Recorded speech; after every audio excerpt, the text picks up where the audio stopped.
Praise the Lord. கர்த்தருடைய நாமம் மகிமைப்படுவதாக. ஆண்டவராகிய இயேசு கிறிஸ்துவின் நாமத்தினால் ஏலும் ஏஜி சபையின் மூலமாக நாங்கள் உங்களுக்கு வாழ்த்துதலை தெரிவிக்கிறோம். இந்த பட்டிமன்றத்தின் மூலமாக உங்களை சந்திப்பதில் நாங்கள் மிகவும் மகிழ்ச்சி அடைகிறோம். இந்த உலகமானது வேகமாக பல காரியங்களில் மாற்றங்களை சந்தித்து கொண்டு வருகிறது. அதில் தொழில்நுட்ப மாற்றம் என்பது மிகவும் மறுக்க முடியாத உண்மையாய் காணப்படுகிறது. ஆவிக்குரியவர்களாகிய நாம் இந்த தொழில்நுட்ப வளர்ச்சியை வருங்கால தலைமுறைக்கு நன்மையா தீமையா என்பதை அறிந்து கொள்வது மிக இன்றியமையாத ஒன்றாகும். அதனை இந்த நாளிலும் இந்த பட்டிமன்றத்தின் மூலமாக நாம் தெரிந்து கொள்ளப் போகிறோம். இந்த பட்டிமன்ற நிகழ்ச்சியும் நாம் ஜெபத்தோடு ஆரம்பிப்போம். நமது சபையின் பாஸ்டர் டி குர்பான் சிங் அவர்கள் இந்த பட்டிமன்றத்தை ஜெபத்தோடு ஆரம்பிப்பார்கள். நாம் ஜெபிப்போம். கண்களை மூடி. பரலோக பிதாவே, நன்றி செலுத்துகிறோம். ஆண்டவரே, இந்த பட்டிமன்றத்துக்காக நன்றியோடுமை துதிக்கிறோம், ஸ்தோத்திரிக்கிறோம். இந்த நாளிலும் ஆண்டவரே, இந்த பட்டிமன்றத்தின் மூலமாக சொல்லப்படுகிற கருத்துக்கள் உம்முடைய பிள்ளைகளுடைய வாழ்க்கையிலும் அது வல்லமையாய் கிரியை செய்ய வேண்டும் என்று ஜெபிக்கிறோம். விசேஷமாக இதில் கலந்து கொள்கிற உம்முடைய பிள்ளைகளை நாங்கள் வாழ்த்தி ஆசீர்வதித்து நாங்கள் ஜெபிக்கிறோம். ஆண்டவரே, இந்த பட்டிமன்றத்தை சிறப்பிக்கும்படியாக வந்திருக்கிற சிறப்பு விருந்தினரையும் நீர் ஆசீர்வதிப்பீராக. கர்த்தர் அவளோடு கூட இருக்கும்படியாக ஜெபிக்கிறோம். ஆண்டவரே, உம்முடைய பிள்ளைகள் எடுத்திருக்கிற இந்த முயற்சிகள் ஒவ்வொன்றையும் நீர் ஆசீர்வதித்து விசேஷமாக இதை பார்க்கிற ஒவ்வொருடைய வாழ்க்கையிலும் நீர் நன்மை செய்யும்படியாய் ஜெபிக்கிறோம். அவளை ஆண்டவரை பலப்படுத்தும்படியாய் ஜெபிக்கிறோம். ஆண்டவரே, எது நன்மை எது தீமை என்பதை அறிந்து கொள்வதற்கு கர்த்தர் கிருபை செய்வீராக. ஒவ்வொருடு நீர் பேச வேண்டும் என்று ஜெபிக்கிறோம். உம்முடைய நாமம் இதில் மகிமைப்பட வேண்டும் என்று ஜெபிக்கிறோம். இயேசு கிறிஸ்துவின் நாமத்தில் ஜெபிக்கிறோம் நல்ல பிதாவே, ஆமென்.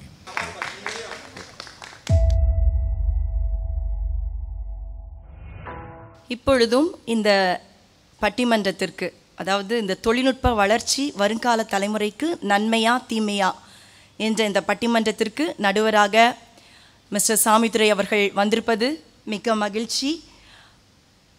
மிஸ்டர் சாமித்துரை அவர்கள் மெட்ராஸ் ஹைகோர்ட்டின் மூத்த வழக்கறிஞராக பணியாற்றி அநேகருக்கு ஆசீர்வாதமாக பயன்பட்டு வருகிறார்கள். மற்றும் கிடியன்ஸ் இன்டர்நேஷனல் மினிஸ்ட்ரீஸின் ஸ்டேட் சாப்ளினாக தேவனுக்காக ஊழியம் செய்து வருகிறார்கள். It's our privilege and honor to welcome you, sir. Mister Samidurai அவர்கள் தொடர்ந்து இந்த குழுவினரை அறிமுகப்படுத்தி பட்டிமன்றத்தினை தொடர்வார்கள். நாம் கரங்களை தட்டி நடுவர் அவர்களை வரவேற்போம்.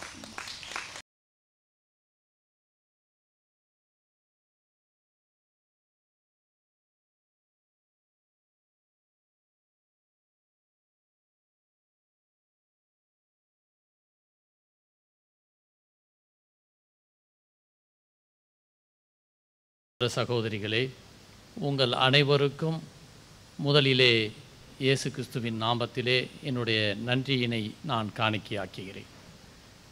அற்புதமாக ஏலிம் சபையின் சார்பில் இங்கே இரண்டாவது முறையாக ஒரு மாபெரும் பட்டிமன்றத்தை 2021 நமக்கு நடத்தி கொடுத்திருப்பது முதலிலே அவர்களுக்கு என்னுடைய மனமார்ந்த நன்றியினை நான் தெரிவிப்பதிலே மகிழ்ச்சி அடைகின்றேன். நம்முடைய தலைமை போதகர் பாஸ்டர் குர்பான் சிங் அவர்களுக்கும் திருமதி குர்பான் சிங் அவர்களுக்கும் இங்கே வந்திருக்கக்கூடிய அனைத்து மக்களுக்கும் என்னுடைய வணக்கத்தை மீண்டும் நான் ஒரு முறை சொல்லிக் கொள்கின்றேன். ஒரு அற்புதமான தலைப்பை ஆண்டவர் நமக்கு கொடுத்திருக்கிறார். நவீன தொழில்நுட்பம் வருங்கால தலைமுறைக்கு நன்மையா தீமையா என்ற ஒரு முக்கியமான தலைப்பு காலத்தின் கட்டாயத்திலே நமக்கு கொடுக்கப்பட்ட இந்த தலைப்பினை இரண்டு தரப்பினரும் இன்று மிக அற்புதமாக பேச இருக்கின்றார்கள். இவர்கள் ரெண்டு தரப்பில் கடந்த வருடம் நடந்த ஒரு அற்புதமான பட்டிமன்றம் 2020 குடும்ப மகிழ்ச்சிக்கு பெரிதும் காரணம் ஆண்களா பெண்களா என்ற ஒரு மாபெரும் தலைப்பை நம் ஏலிம் சபையிலே நடத்தி அது கிட்டத்தட்ட லட்சக்கணக்கான மக்கள் பார்க்கக்கூடிய வாய்ப்பினை ஆண்டவர் செய்தார்கள். இன்றும் அதே போன்ற ஒரு உற்சாகத்தை இந்த அணியிலே பார்க்கும் பொழுது மிக மகிழ்ச்சியாக இருக்கிறது. ஆட்டிடியூட் என்று சொல்வார்கள், இஸ் எ கண்டேஜியஸ். இன்றைக்கி இவர்களுடைய உற்சாகம் ரெண்டு பேரையும் பார்க்குறப்பயே மிக நல்ல ஒரு அணியை ஆண்டவர் கொடுத்திருக்கிறார். முதல்ல நவீன தொழில்நுட்பம் வருங்கால தலைமுறைக்கு நன்மையே என்ற ஒரு தலைப்பிலே இளைஞன் 62 வயது மிக்க ஒரு மாபெரும் இளைஞன் பிரபாகரன் கனரா வங்கியினுடைய வங்கி மேலாளராக இருந்து ஓய்வு பெற்று அன்பு சகோதரர் இங்கே அந்த அணிக்கு தலைவராக இருந்து இன்று அவர்கள் பேச இருக்கின்றார்கள். அவர்களை முதலிலே உங்கள் சார்பிலே வரவேற்பதிலே நான் மகிழ்ச்சி அடைகின்றேன். ஏன்னா நீங்கள் எல்லாரும் அவருக்கு ஒரு உற்சாகமான கரவொலி எழுப்பும்படி அன்போடு கேட்டுக்கிறேன். நல்லா கைதட்டுங்க. கைதட்டினா உங்களுக்கு இரத்த விருத்தி அடையும். ஏன்னா அது ஒரு பெரிய வாய்ப்பு. நமக்கு உடம்பில் இருக்கக்கூடிய இரத்த அணுக்கள் 10 சொட்டு ரத்தம் ஊறுங்கிறாங்க. அதனால் மகிழ்ச்சியாக எப்பயுமே மகிழ்ச்சி, ரிஜாய்ஸ் இன் த லார்டுன்னு சொல்லுவாங்க. அது மாதிரி எப்பயுமே மன ரம்மியமாக இருக்க நாம் கற்றுக்கொள்ள வேண்டும். அந்த அணிக்கு எதிரணி தலைவராக இன்னைக்கு தீமையே என்ற தலைப்பிலே அந்த அணியினுடைய தலைவர் கத்தார்லேருந்து வந்திருக்கார். இங்கேருந்து வரல, அங்கேருந்து வந்திருக்கார். அவர் சரியான பதிலடி கொடுப்பதற்காக மாமனாருக்கு சேர்த்த மருமகன் நான் போட்டிக்கு சரியாக இருக்கேங்கிற அடிப்படையில் இன்றைக்கி நம்ம இடத்துக்கு ஓடிக்கொண்டு இருப்பது தான் நதி, உழவி கொண்டு இருப்பது தான் காற்று, செயல்பட்டு கொண்டிருப்பவன் தான் இளைஞன் என்ற அடிப்படையிலே ஒரு நல்ல இளைஞன் இந்த அணிக்கு தலைமையேற்று வந்திருப்பதற்காக உங்கள் சார்பிலே அவர்களை வருக வருக என்று கரம் தட்டும்படி அன்போடு நான் கேட்டுக்கொள்கின்றேன். இந்த நன்மையே என்ற அணிக்கு 2 பேர் இங்கே அந்த அணியிலே வலு சேர்ப்பதற்காக. ஒரு அணின்னு சொன்னால் அது கூட்டு முயற்சி. டேலண்ட் வின்ஸ் கேம் என்று சொல்வார்கள், டீம் ஒர்க்ஸ் வின்ஸ் சாம்பியன்ஷிப் என்று சொல்வார்கள். ஏன்னா இன்றைக்கி ஒரு அணி வெற்றி வருதுன்னு சொன்னால் முழுக்க அந்த அணியினுடைய குழுவினருடைய முழு ஒட்டுமொத்த முயற்சி என்பதை நாம் பார்க்க முடியும். அந்த அடிப்படையிலே இங்கே அந்த அணிக்கு வலு சேர்க்கக்கூடிய திருமதி மங்கையர்கரசி ஹோம் மேக்கர், ஹவுஸ் ஒய்ஃபாக இருக்கக்கூடிய அவர்களை உங்கள் சார்பில், அவர் ஒரு இளம் தொழில் முனைவோன், அவர்களை இந்த அரங்கத்தின் சார்பிலே, ஏலிம் சபையின் சார்பிலே வருக வருக என்று உங்கள் சார்பிலே நான் வரவேற்பதிலே நான் மகிழ்ச்சி அடைகின்றேன். அடுத்து இந்த அணியிலே ஒரு புது பேச்சாளர், அதே நேரம் அணியிலே வெற்றிக்கு வித்திட்ட போகக்கூடிய, அதாவது தீர்ப்புக்கு இல்லை, அணியினுடைய வெற்றிக்கு, அதனால் நீங்கள் தீர்ப்புன்னு நினச்சிட வேண்டாம், அணியினுடைய வெற்றிக்கு மிகமாக பலமாக இருக்கக்கூடிய பேராசிரியையாக இருந்த மகிபா இங்கே வந்திருக்கின்றார்கள். அவர்களை உங்கள் சார்பிலே கரவொலி எழுப்பி அன்புடன் வரவேற்கும்படி அன்போடு நான் கேட்டுக்கொள்கின்றேன். இங்கே நவீன தொழில்நுட்பம் வருங்கால தலைமுறைக்கு தீமையே என்ற நம்முடைய அணியினுடைய தலைவர் அழகு அரவிந்தின் சார்பில் இங்கே வருகை தந்து அந்த அணிக்கு வெற்றியை கொடுக்கக்கூடிய, அதாவது வாதம் பிரதிவாதம் என்று சொல்வார்கள், அந்த 2லையுமே நாங்கள் சளைத்தவர்கள் அல்ல என்பதற்காக இங்கே வருகை தந்து அணியினுடைய முழு முயற்சியாக இருக்கக்கூடிய முதல்வர் கௌரி சாலமன் அவர்களை உங்கள் சார்பிலே வரவேற்பதிலே நான் மகிழ்ச்சி அடைகின்றேன். அவருடைய பேச்சை நான் பல முறை கேட்டு இருக்கின்றேன். மிக நன்றாக பேசக்கூடிய ஆற்றல் படைத்தவர். அவர்கள் அந்த அணிக்கு தன்னுடைய கருத்துக்களை சொல்லக்கூடார்கள். தையலை உயர்வு செய் என்று சொல்வார்கள். அந்த அடிப்படையிலே நல்ல ஒரு அணியிலே வலுவை சேர்க்கக்கூடியவர்களாக வந்திருக்கின்றார்கள். அதே போன்று இங்கே மற்றொரு பேச்சாளர் நம்மிடம் வந்திருக்கின்றார்கள். அவர்கள் வங்கி மேலாளர், திருச்சியிலிருந்து இந்தியன் பேங்க்கில் பணிபுரியக்கூடிய வங்கி மேலாளர் திருமதி ராஜலட்சுமி அவர்களை உங்கள் சார்பிலே வரவேற்பதிலே நான் மிக மகிழ்ச்சி அடைகின்றேன். 2மே உண்மையிலே வலுவான அணி. இந்த தலைப்பு சரியான தலைப்பு. என நவீன தொழில்நுட்பங்கிறது இன்னைக்கு இருக்கக்கூடிய காலகட்டத்தினுடைய முக்கியத்துவமாக பார்க்கப்படுகிறது. அதில் எந்த சூழ்நிலைகளிலே எப்படி போக வேண்டும், இது நம் தலைமுறைக்கு என்று சொல்லக்கூடிய வருங்கால தலைமுறை என்று சொல்லக்கூடியது அடுத்த ஜென்ரேஷனுக்கு எந்த முறையிலே இருக்க வேண்டும் என்பதற்காக இங்கே 2 பேரும் தங்களுடைய கருத்துக்களை வைக்கிறாங்க. இப்போ நான் இங்கே ஒரு கிட்டத்தட்ட ஒரு நீதிபதி மாதிரி இங்கே அமர்ந்திருக்கேன். 2 அணியுமே தன்னுடைய கருத்துக்களை வாதங்களை வைக்கும் பொழுது அவர்கள் 8 நிமிடம் எடுத்துக்கொள்ளலாம். ஏன்னா இன்றைக்கி கிராண்டட், ஸ்பெஷலி கிராண்டட். நார்மலாக நாங்கள் 6 நிமிடம் தருவோம். 2 அணியுமே உற்சாகமாக இருக்கிறதுனால 8 நிமிடம் வரை அவர்களுக்கு கொடுக்க போகிறோம். அதுக்கு மேலே நீங்கள் எடுத்தீங்கன்னா நாங்கள் வீட்டுக்கு போய் சேரணும் எல்லாருமே. அதனால் அந்த 8 நிமிடத்திற்குள்ளே உங்கள் கருத்துக்களை தெளிவுபடுத்தி நம்முடைய நாட்டிற்கும் நம்முடைய சபைக்கும் ஒரு பெருமை சேர்க்கக்கூடிய விதத்திலே உங்களை நாங்கள் ஆவலோடு எதிர்பார்க்கின்றோம். ஏன்னா இன்றைக்கி முக்கியமான ஒரு தலைப்பை நாம் எடுத்திருக்கின்றோம். இதுவரை யாரும் பேசாத ஒரு தலைப்பு நம்முடைய இந்த தலைப்பு எதிர்கால சந்ததிக்கும் சரி ஒரு நல்ல ஒரு வாய்ப்பை நமக்கு கொடுக்கும். அந்த அடிப்படையிலே நான் முதலிலே இங்கே நவீன தொழில்நுட்பம் வருங்கால தலைமுறைக்கு நன்மையே என்று சொல்லக்கூடிய அந்த அணிக்கு திருமதி மங்கையர்க்கரசி அவர்களை வருக, உங்கள் கருத்துக்களை பரிமாறுங்கள் என்று நான் அழைக்கின்றேன். வாருங்கள்.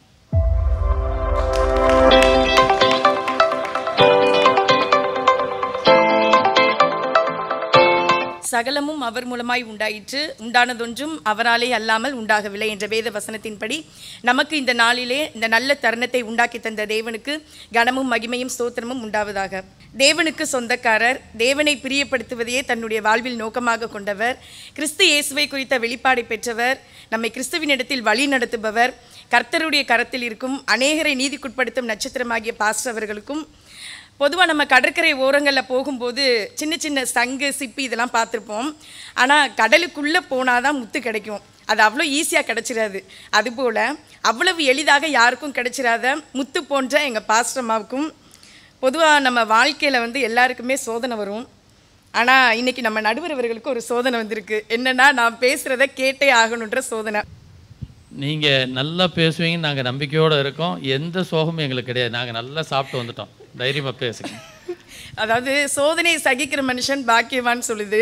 அதனால் இந்த ஒரு சில நிமிடங்கள் நான் பேச போகிற சோதனையை சகிச்சுக்க போகிற நடுவர் அவர்களுக்கும், நவீன தொழில்நுட்பம் வருங்கால தலைமுறையினருக்கு நன்மையே என்று என்னோடு பேச இருக்கும் எனது அணியினருக்கும், நவீன தொழில்நுட்பங்களையே பயன்படுத்தி நவீன தொழில்நுட்பங்கள் தீமைதான் என்று பேசப்போகிற எதிரணியினருக்கும் மற்றும் உங்கள் எல்லாருக்கும் எனது மாலை வணக்கத்தை தெரிவித்துக் கொள்கிறேன்.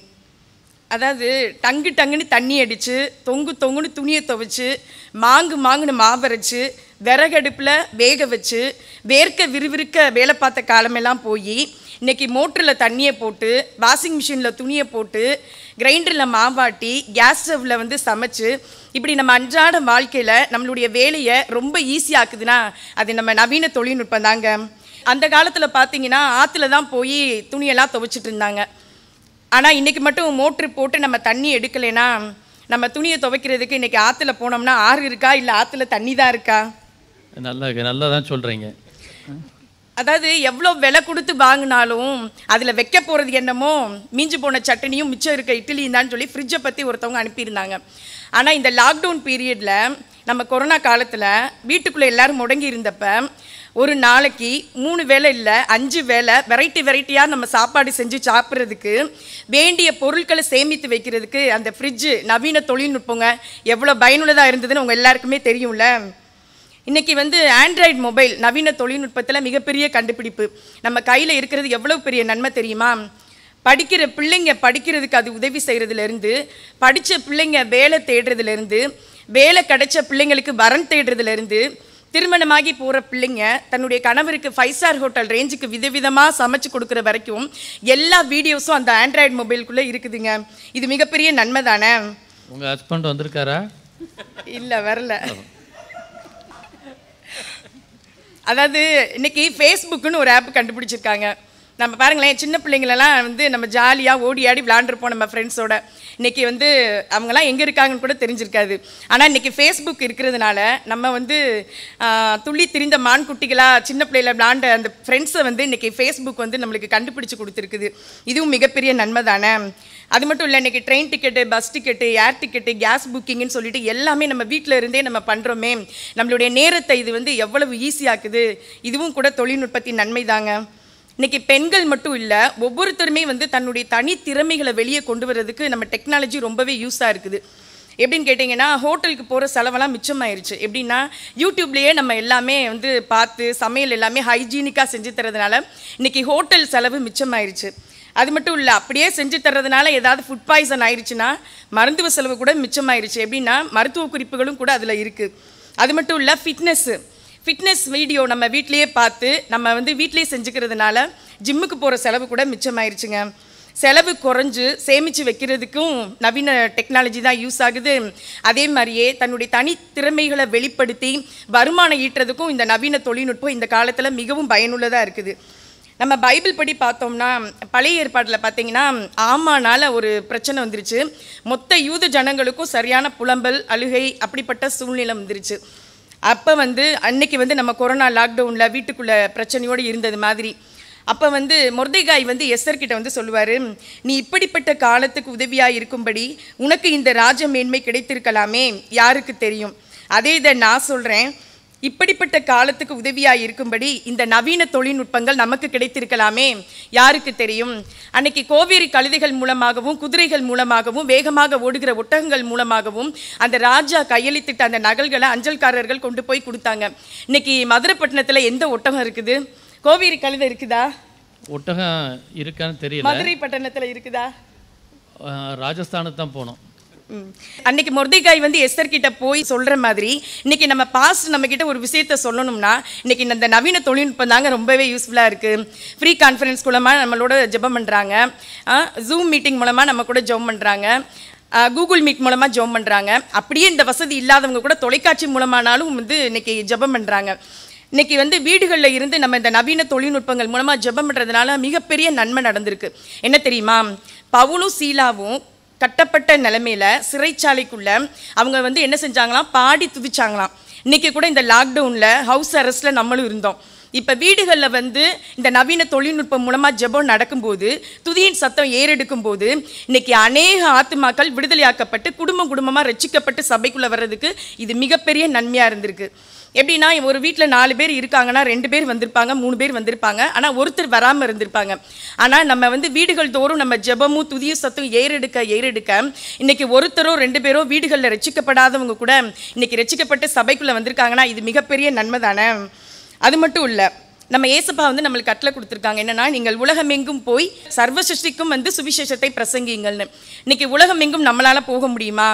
முடியாது. ஆனால் இந்த நவீன தொழில்நுட்பம் இருக்கிறதுனால உலக நாடுகளில் எந்த மூலையில், எந்த வெளிநாடுகளில், வெளி மாநிலங்களில், வெளியூர்களில் நம்மளுடைய உறவினர்கள், நண்பர்கள் இருந்தாலும் இன்றைக்கி இந்த நவீன தொழில்நுட்பத்தை பயன்படுத்தி நம்ம சுவிசேஷத்தை அறிவிக்கிறோமே, இது மிகப்பெரிய நன்மை இல்லையா?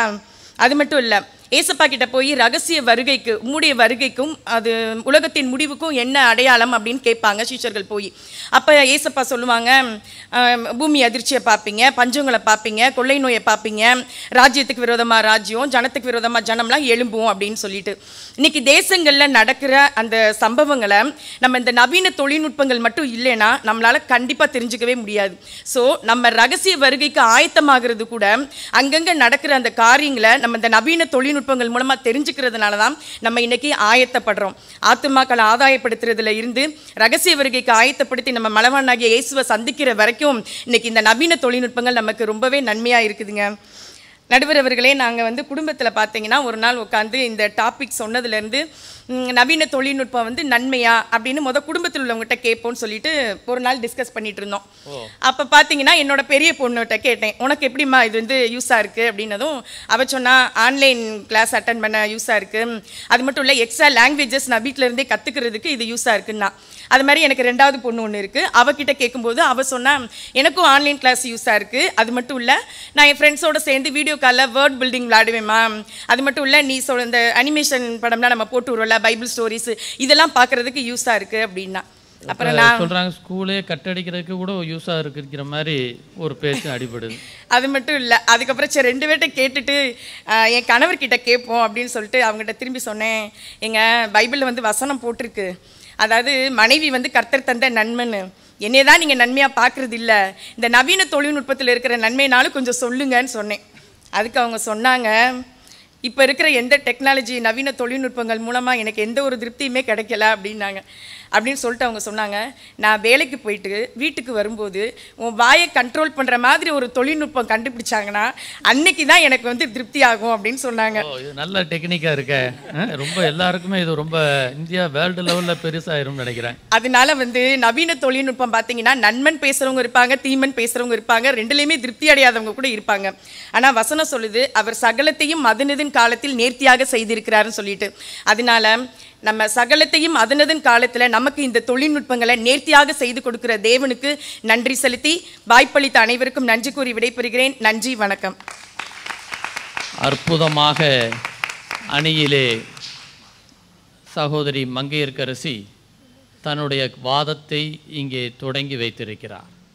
நவீன தொழில்நுட்பம் வருங்கால தலைமுறைக்கு நன்மையே என்பதற்கு மாங்கு நாங்கள் ஏங்க வேலை பார்க்கணும், எல்லாமே இன்றைக்கி வந்துருச்சு. அவங்களுக்கு இப்போ ஃப்ரீ ஆகிட்டாங்க, கிரைண்டர் இருக்குது, எல்லா பொருளும் இருக்குது, எந்த இதுவுமே கவலைப்பட வேண்டியதில்லை.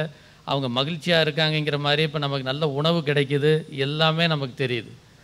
அது மட்டும் இல்லை, இன்றைக்கி அந்த ஃபேஸ்புக்னாலையும் சோசியல் மீடியா சமூக வலைத்தளங்கள் எந்த அளவுக்கு உதவியாக இருக்குங்கிறதுக்கு இன்றைக்கி செல்ஃபோன் வந்து எந்த அளவுக்கு இருக்குங்கிறதையும் அவங்க சொன்னாங்க. பாடங்கள் படிக்கிறதுக்கும் சபையில் இருக்கக்கூடிய எல்லா செய்திகளையும் எங்களுக்கு உடனடியாக தெரிஞ்சுக்கிறதுக்கும் எங்களுக்கு பெரிய வாய்ப்பு இருக்குது. ஆமான் காலத்தில் நடந்த சம்பவத்தையும் சகலத்தையும் அதனதன் காலத்திலே நேர்த்தியாக செய்யக்கூடியதும் சுவிசேஷத்தை அறிவிக்கிறதுக்கு ஒரு மிகப்பெரிய பணியாக இருக்கிறதுக்கும் இன்றைக்கி ஜூம் மூலமாக எப்படியெல்லாம் நடந்துகிட்ருக்குங்கிறத பற்றியும் சொன்னாங்க. ஒரு நல்ல கருவி கண்டுபிடிக்கணுங்கிறதையும் சொன்னாங்க. வாயை கண்ட்ரோல் பண்ணுறதுக்கு இது ஒரு பெரிய கருவியும் கிடச்சிருச்சுன்னா பெரிய சக்ஸஸ்ங்கிறது அவங்களுடைய ஆதங்கம் இருக்குது. நமக்கு இது நல்ல சபா சரியான போட்டியை ஆரம்பித்து வச்சுருக்கீங்க. இந்த இதுக்கு வந்து நல்ல பதிலடி கொடுக்கறதுக்கு மட்டும் இல்லை, தீமைதான் என்பதை இங்கே ஆணித்தரமாக எடுத்து வைப்பதற்கு வங்கி அதிகாரி திருமதி ராஜலட்சுமி அவர்கள் இங்கே வந்து தன்னுடைய ஒவ்வொரு கருத்துக்கும் பதிலடி கொடுக்க போகிறாங்க.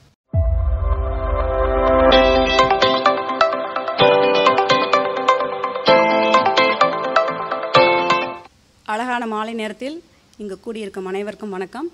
பாஸ்டர் அவர்களுக்கும் பெல்லா சிஸ்டர் அவர்களுக்கும் ரொம்ப கரம் தாழ்த்தி வணக்கத்தை சொல்லிக்கிறேன். அதே சமயத்தில் நம்ம எதிரணியில் இருக்கிற 3 பேர்த்துக்குமே ரொம்ப வருத்தத்தோட வணக்கத்தை தெரிவிச்சுக்கிறேன். ஏன்னா எப்படியும் வந்து தீர்ப்பு எங்கள் பக்கம் தான் வரப்போகுது. வருத்தத்தை தெரிவிக்கிறீங்க. ஆமாம், தீர்ப்பு எப்படி எங்கள் பக்கம் தான் வரப்போகுது. அதனால் வருத்தத்தோட வணக்கத்தை தெரிவிச்சுக்கிறேன்.